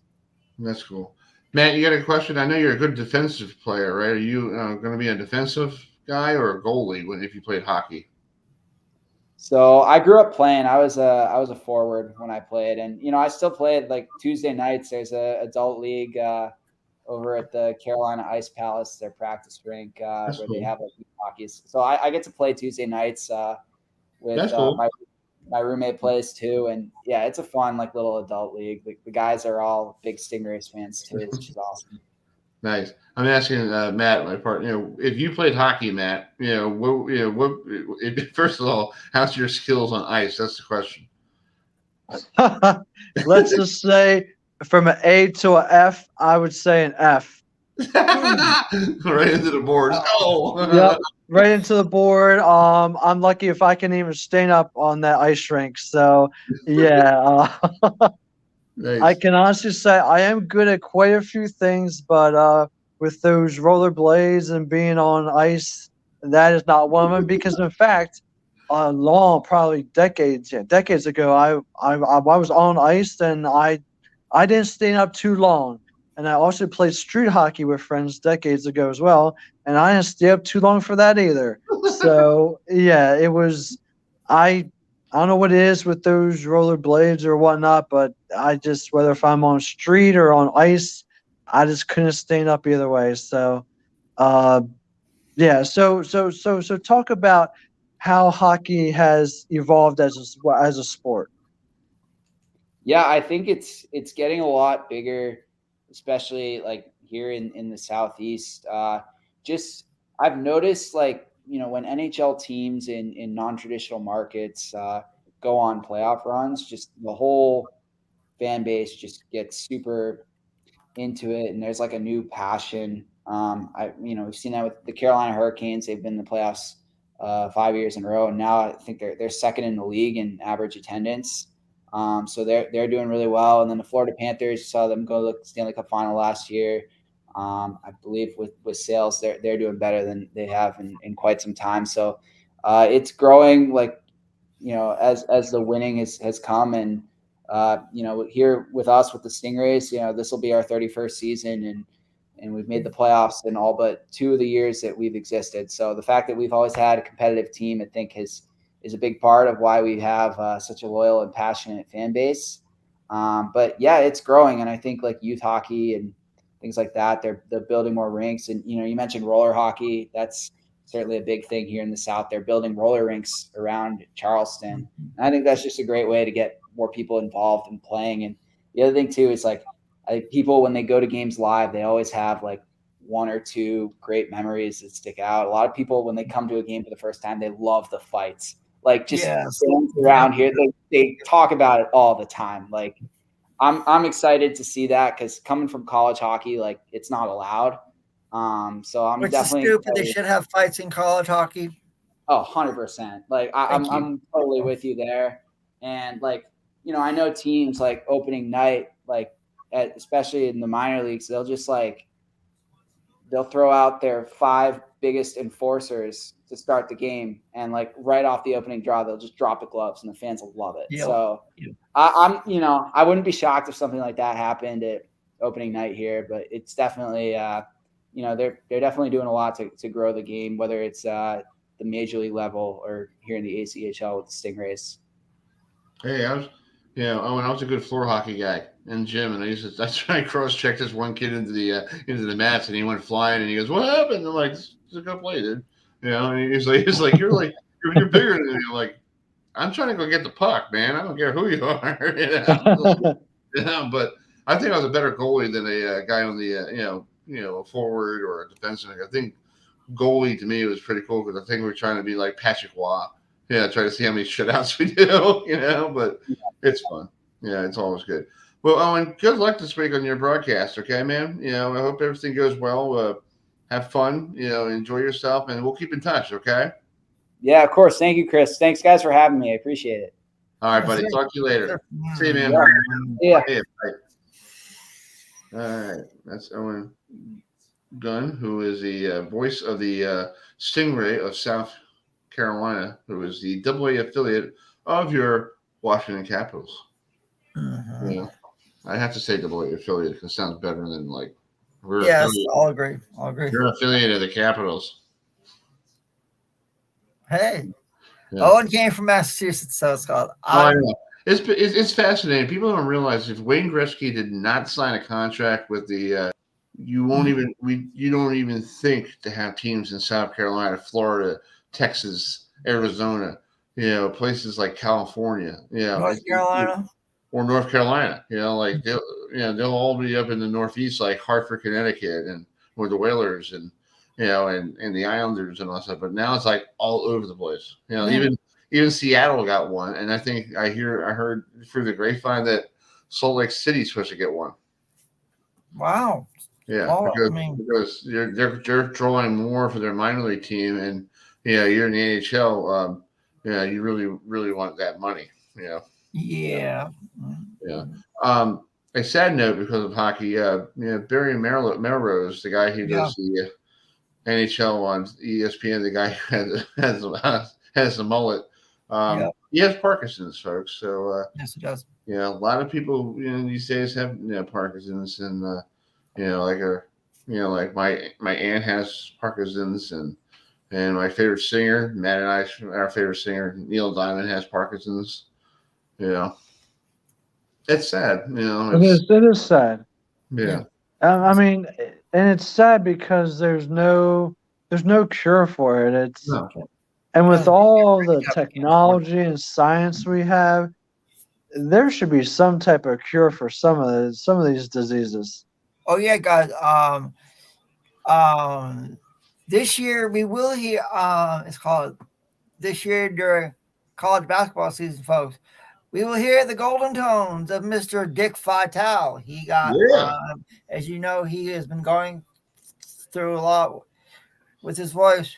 Well, he has been cleared, and his first game will be the Miami Hurricanes against the Kentucky Wildcats. So it's good to see Dickie V back on the college basketball telecast. So I actually had Dickie V. Adam, thanks for the news. I think because that's great to hear him coming back. I mean, I know that he was battling for a while, and that's what's great to hear that he's coming back and he's going to be broadcasting. Yeah, call the fire chief. He's a PT player, baby. He's going downtown. He's awesome with the capital A, baby. The funny thing is, he was a terrible basketball coach. Yes, he was. Yeah. Yeah, he was so bad that ESPN picked up this guy. Like, who's this guy who's doing these games for us? And the rest is history. And then he's now like a legend, But before that, it's like, who is Dick Vitale? Yeah. Yep. Well, he is a legend. I mean, he definitely is, and he loves doing those big games, North Carolina versus Duke Blue Devils. Yeah. And he's just a great announcer. Yeah. Well, let's before we bring this next guest in, I want to say hello to somebody who's on the broadcast. Hi, Ewan. Hope you're doing okay there, buddy. Getting himself back to normal. He's out there. We miss you, Ewan. Yes, he's down in Tampa, and I know he's from the Connecticut area, and he probably saw a lot of these Patriot games like you did, Adam. But I know I think he's more like a Giants fan. I think he was more a Giants fan. Yeah, or he might break my kneecaps. But anyway, we'll bring this next because you're a big Patriots fan, so bring it in. Well, no, I am from New England, and I remember this next guest. He was one of the best defensive players of all time on the New England Patriots, and he went to school at an HBCU school. He went to Southern University in beautiful New Orleans, Louisiana, home to some of the best Cajun cooking around. So we have got this next guest, a former New England Patriot great. And it's an honor to talk to a New England Patriot great.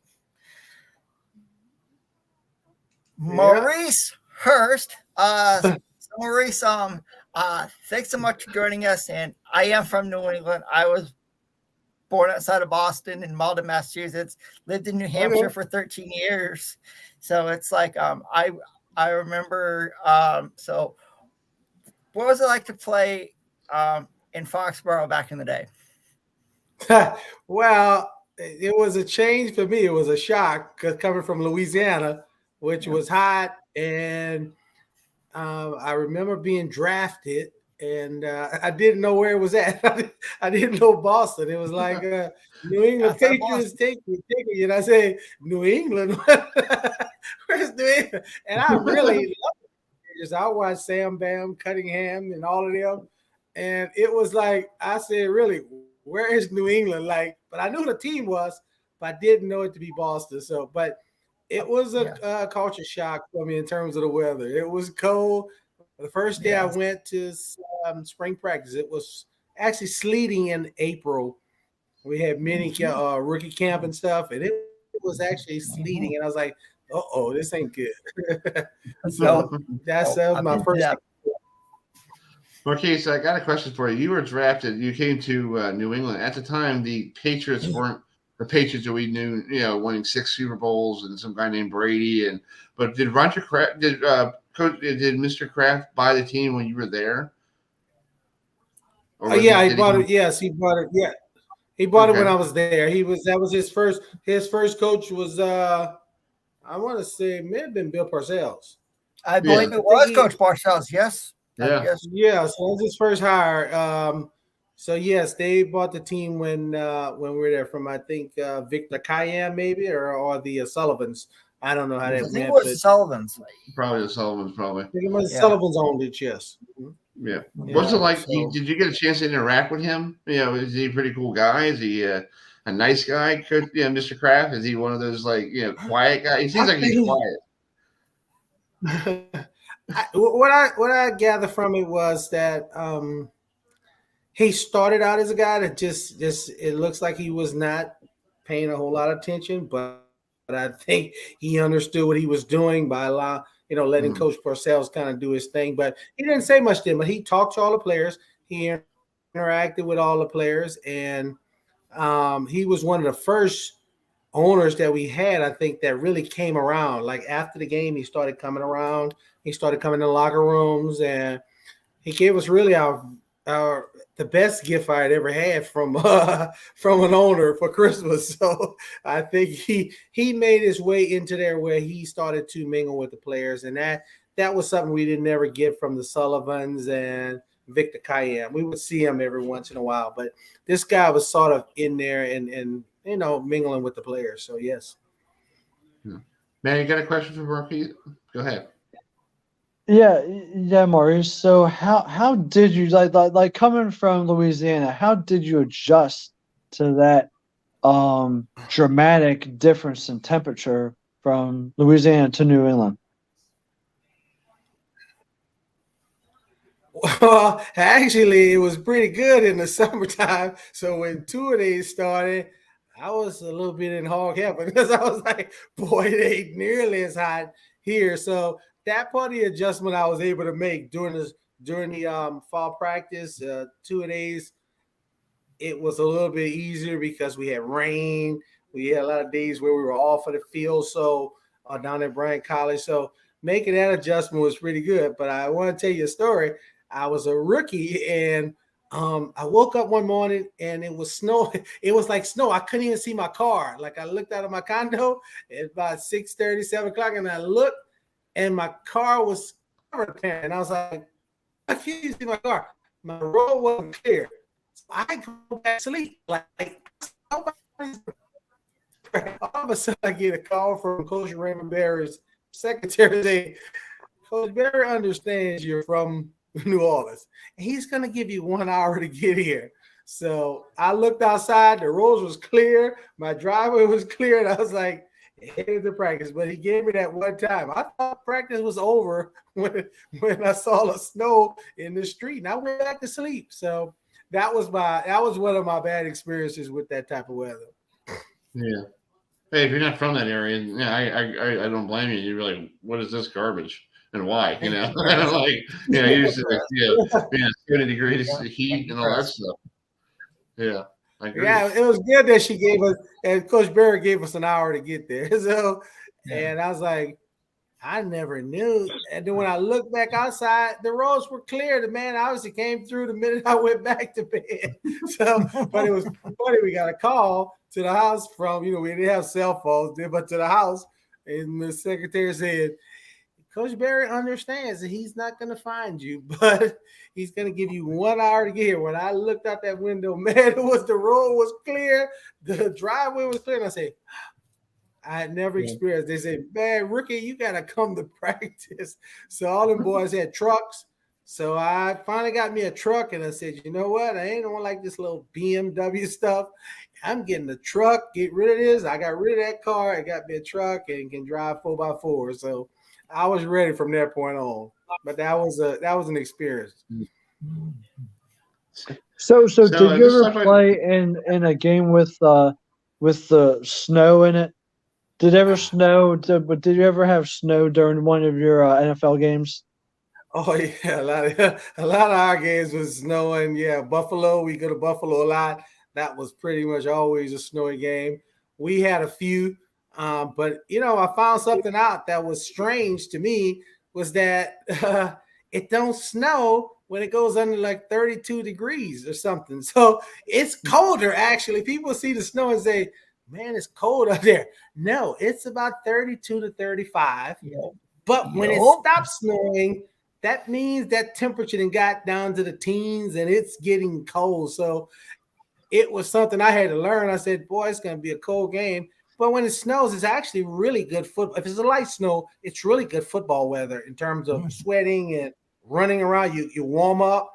But when it goes below that and you get ice, that's the problem. Now, we did play in a game against the Steelers that was 17 below zero. Coming from New England, I know all about that. And can I have to ask Maurice, what was Raymond Berry like as a coach? I really like Coach Berry. And I like the way Coach Berry handled things. He had some players when I first got there. He had some veteran players. We had a veteran football team. We had a few guys to get hurt, and we had a pretty tough season that year, but we had a lot of injuries. We ended up, I think, maybe 9-7 or something like that. And but I remember Coach Berry coming. I was going into the training room to get taped up, and I was on the phone. I used to have a pay phone right there going into the training room, and I was on the phone with my mom, and I was talking to her, and Coach Berry passed by. He says, "Maurice, welcome to the New England Patriots." But it was like our third preseason game, so I'm still thinking of cuts and what's going to happen. And he passed me. He turned around and he says, "Maurice, welcome to the New England Patriots." So I was like just stunned, and I'm going, "What? I've been here. What is he talking?" So I was on the phone with my mom, and I said, "Mama, I don't know what he just said. The head coach just said." She said, "That means you're making a team." She said, "You're making a team." So we had like 2 more preseason games. But I apparently had did enough to convince him that I should be on that, roster. So that was one of the most satisfying moments that I had, especially as a rookie, not knowing the cuts. I don't know how that works. And man, when he passed me and said that, that was like professional. He just told it to me, and he left. He kept walking, and I said, "That's pretty cool." So I knew it's still hard work. But hey, you got a chance now. You know what I'm saying? You got the head coach who don't talk much, but he didn't say this to you because he wouldn't talk to me a whole lot. But that was some of the first words he personally said to me, and I was it was like the best words I could hear. So as a rookie, coming from a small college, so cool. Well, Maurice, thank you so much for coming on tonight. I appreciate it. We'll get you on another time. We'll talk more about the Patriots, how they're hopefully turning this thing around and get a little bit better instead of this 1-5 start and all that stuff we hear up there, and and they want Bill Belichick. Well, we'll get you on during the rest of the year, okay? I'll be available. Y'all guys, let me know. I enjoyed it. All right, man. Thanks so much. Take care. All right, see you. Bye. All right, that's one former Patriot great Marquise Hurst joining us, and actually. And Maurice Hurst's son is he plays for Cleveland Browns right now. Oh, okay, cool. So let's bring this next guest in. You probably see him locally here in Baltimore on WJC TV, but he used to play his college ball in Syracuse. He played his pro ball at the Colts, Ravens. Spent some time. He does some stuff with WJC and on the Purple Playbook and also with Mark Viviano. Let's bring in Qadry Ismail, who yesterday morning, everybody here in Baltimore, Qadry, got up so early to get ready to watch a football game at 9:30 in the morning. So how was it like to do a pregame show at 8 o'clock in the morning?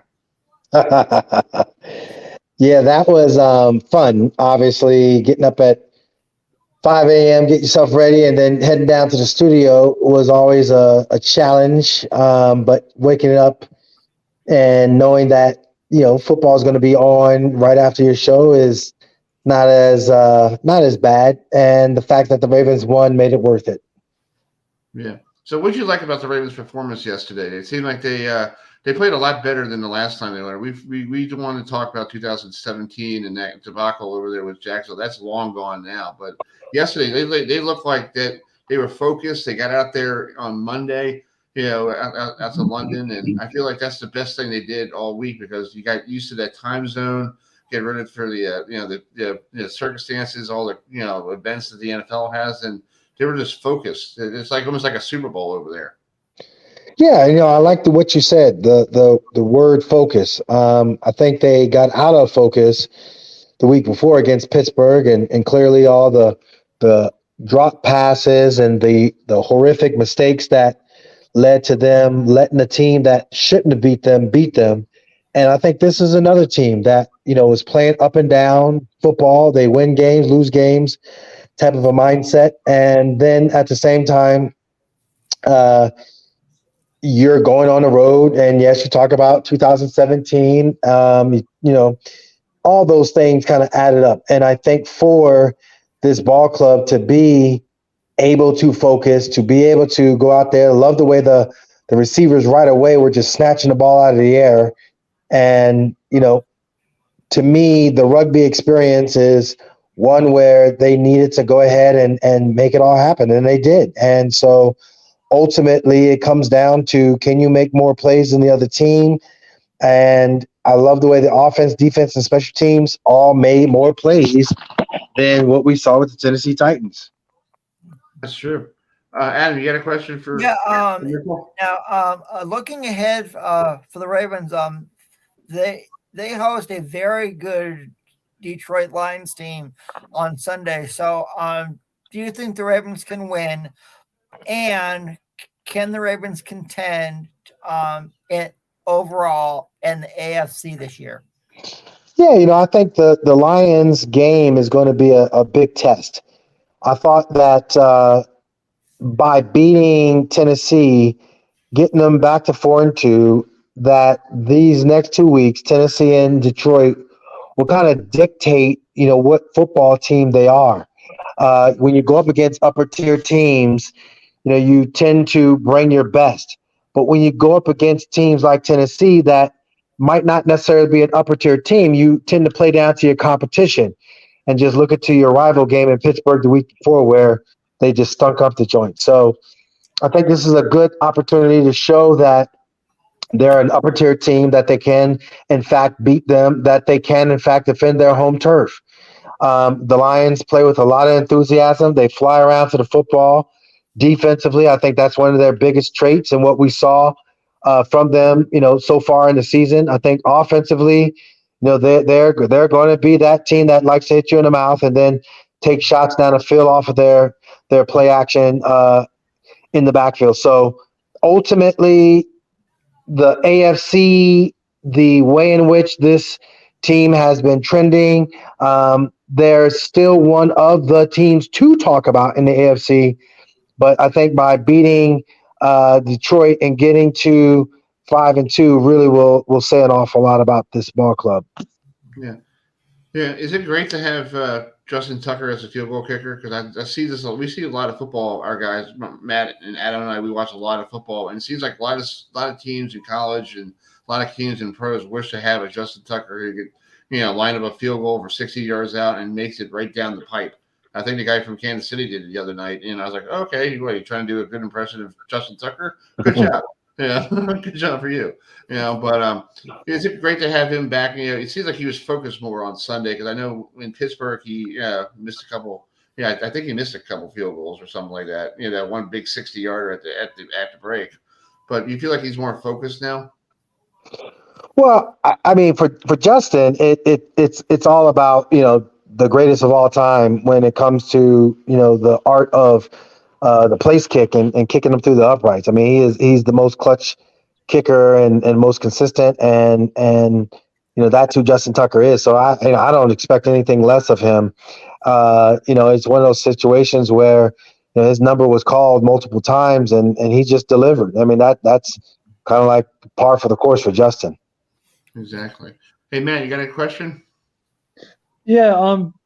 Talk about the time when you guys were the Super Bowl champions. Talk about the team, the chemistry, what that led to you guys being the Super Bowl champs. Yeah, going back to that 2000 season, it was interesting because you were coming off an 8-8 year. You were at 500. You knew that you were a good team. Obviously, the situation, what happened with Ray in the offseason, kind of took center stage during training camp.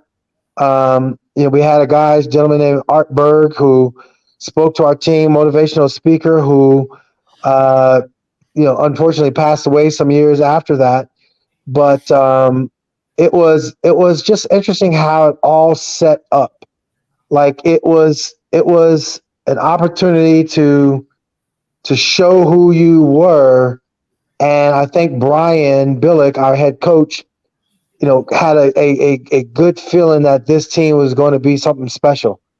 And so as we went through the year, what I remember was that we just kept winning games. And after we went to Trent Dilfer as our quarterback, it was a situation where didn't know what he was going to bring. But I vividly remember going to Tennessee. We hadn't beaten, no one was able to beat Tennessee in Philadelphia, and we go out there and we do it. And I remember Trent Dilfer threw an interception. It was a pick six, and he goes into the huddle. He goes, guys, I know I made a mistake. That's okay. We're going to go down the field. We're going to score. We're going to win. And I was like, well, all right. And sure enough, we go down the field, and I get a big pass interference called on me. So it puts the ball at the 1 yard line, helps us out. Patrick Johnson, we go quick sprint right 17. And he catches the ball in the front corner pylon, and we wound up beating them. And I think it was games like that we just kept stacking one game after another. Next thing you know, we're in the playoffs playing Denver. And everybody was high on Denver and what they were all about. But I vividly remember PSI Net, a.k.a. M&T Bank Stadium. It was as windy could be. But again, our defense was awesome. We made some big plays on offense. And sure enough, you advance to the next round. And, here you go, playing against the Tennessee Titans again. And the way they were smack talking and all the things. But the intense rivalry of that game was just phenomenal. You couldn't hear. Literally, we get in the huddle, and Trent had 2 plays called, and you couldn't hear what he was saying. And you're like literally less than a foot from him. That's how loud it was. But it was awesome. We go out and get the win, and then obviously, advancing to the AFC Championship game. What I loved about it was that Brian Billick throughout the year, but also throughout the playoff run, he's like, man, you be you. And everybody just, knew that they had to, do what they needed to do to be ready to play. But that was the awesome part of it all. We just knew that we could play. And Brian just embraced us as individuals. And I think we took that spirit and that attitude all the way down to Tampa, and the rest was history as far as whooping up on the Giants and securing a Super Bowl championship for our team and for the city of Baltimore. That's cool. And what does that Super Bowl champ mean? Like, what does that win mean for the city of Baltimore and for yourself? Well, I mean, in my office, I have a huge, memorabilia cutout of my jersey, plus my name tag from the Super Bowl, my Super Bowl run, all of the game day magazines that were sitting at our lockers. I have the tags for our not the ticket, plus the players. We had a special tag that pretty much you can go anywhere you wanted to, but if you didn't have that lanyard, you ain't getting in anywhere. So we also had the game before the game. So it was a PlayStation 2 competition, game before the game. And I remember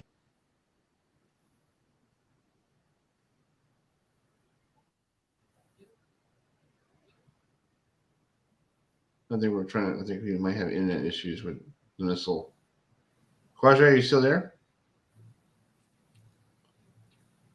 Oh yeah, can you hear me? Yeah. Yeah, I can hear you. Good. I can hear you. Go ahead. Okay. Yep. No, I was just saying it was such a childhood dream to play in the Super Bowl, to experience it, to experience everything, all the fun and the excitement of what you saw, but now you experience it, and to win it, for all the NBA, NHL, Major League Baseball, all the championships that you can think of, exactly what that guy is feeling like, that woman is feeling like, and there is nothing like that experience. Yeah, that's true. Real quick before I let you go, your game ball. Who do you give a game ball to the Ravens for yesterday? Who gets your game ball if you had a chance to give one, for that game? Justin Tucker, no question. He played phenomenal with as far as the consistency of his game. I think actually John Harbaugh gave him a game ball, but defensively, I would probably either be a toss up between three guys. Geno Stone would be my front runner, but Van Noy as well as Jadeveon Clowney. Those three guys really, had some impact plays on defense. That's cool. Well, thank you so much for coming on tonight, and good luck. Enjoy the rest of your week, and we'll see you Sunday morning at 11:30 on WJZ. Absolutely. Appreciate you guys having me on. All right, man. Thank you so much. Have a great evening.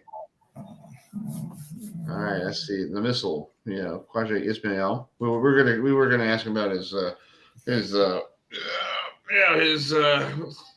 Syracuse Orange. No. Well, Chris, why didn't you? Well, he's a good, trying to keep him to come back on the show. Yeah, you don't want to. Yeah, it's called after what Florida State did to Syracuse. Yeah, exactly. We're going to wrap up the show. Yes. You had the opportunity to ask the question. We could ask him down the road. But if Dean Bader's gets fired. Yeah. We're going to roll out. Thanks for joining us this evening. It's 9:30. Thanks very much for joining us. We're rolling out. Thanks for all our guests tonight joining us on the program. That's Pat Skerry joining us. Chuck Foreman on the road. Marquise Hurst and Qadry Ismail joining us on video. Then also the head coach of McDaniel College, David Saccharin, joining us as well. We leave you tonight. Tomorrow, Matt and Adam, 1970, October 17th, 1970. This guy that we know personally, we know this guy really well. Let me just bring it up for you. And this guy, Mr. Neil Diamond, scored his first number one hit in 1970 tomorrow. So we'll leave you with a little clip of Cracker and Rosie from the European. He did this from a European broadcast, but it's really cool. So we'll see you all next Monday night at 7:30. We'll get you ready for a good weekend of college football and next weekend, and we'll have some great guests as well. So for Matt, for Adam, I'm Chris. For everybody tuning us in from Tampa all the way to Baltimore, thank you very much. Have a great evening. And here is Neil Diamond.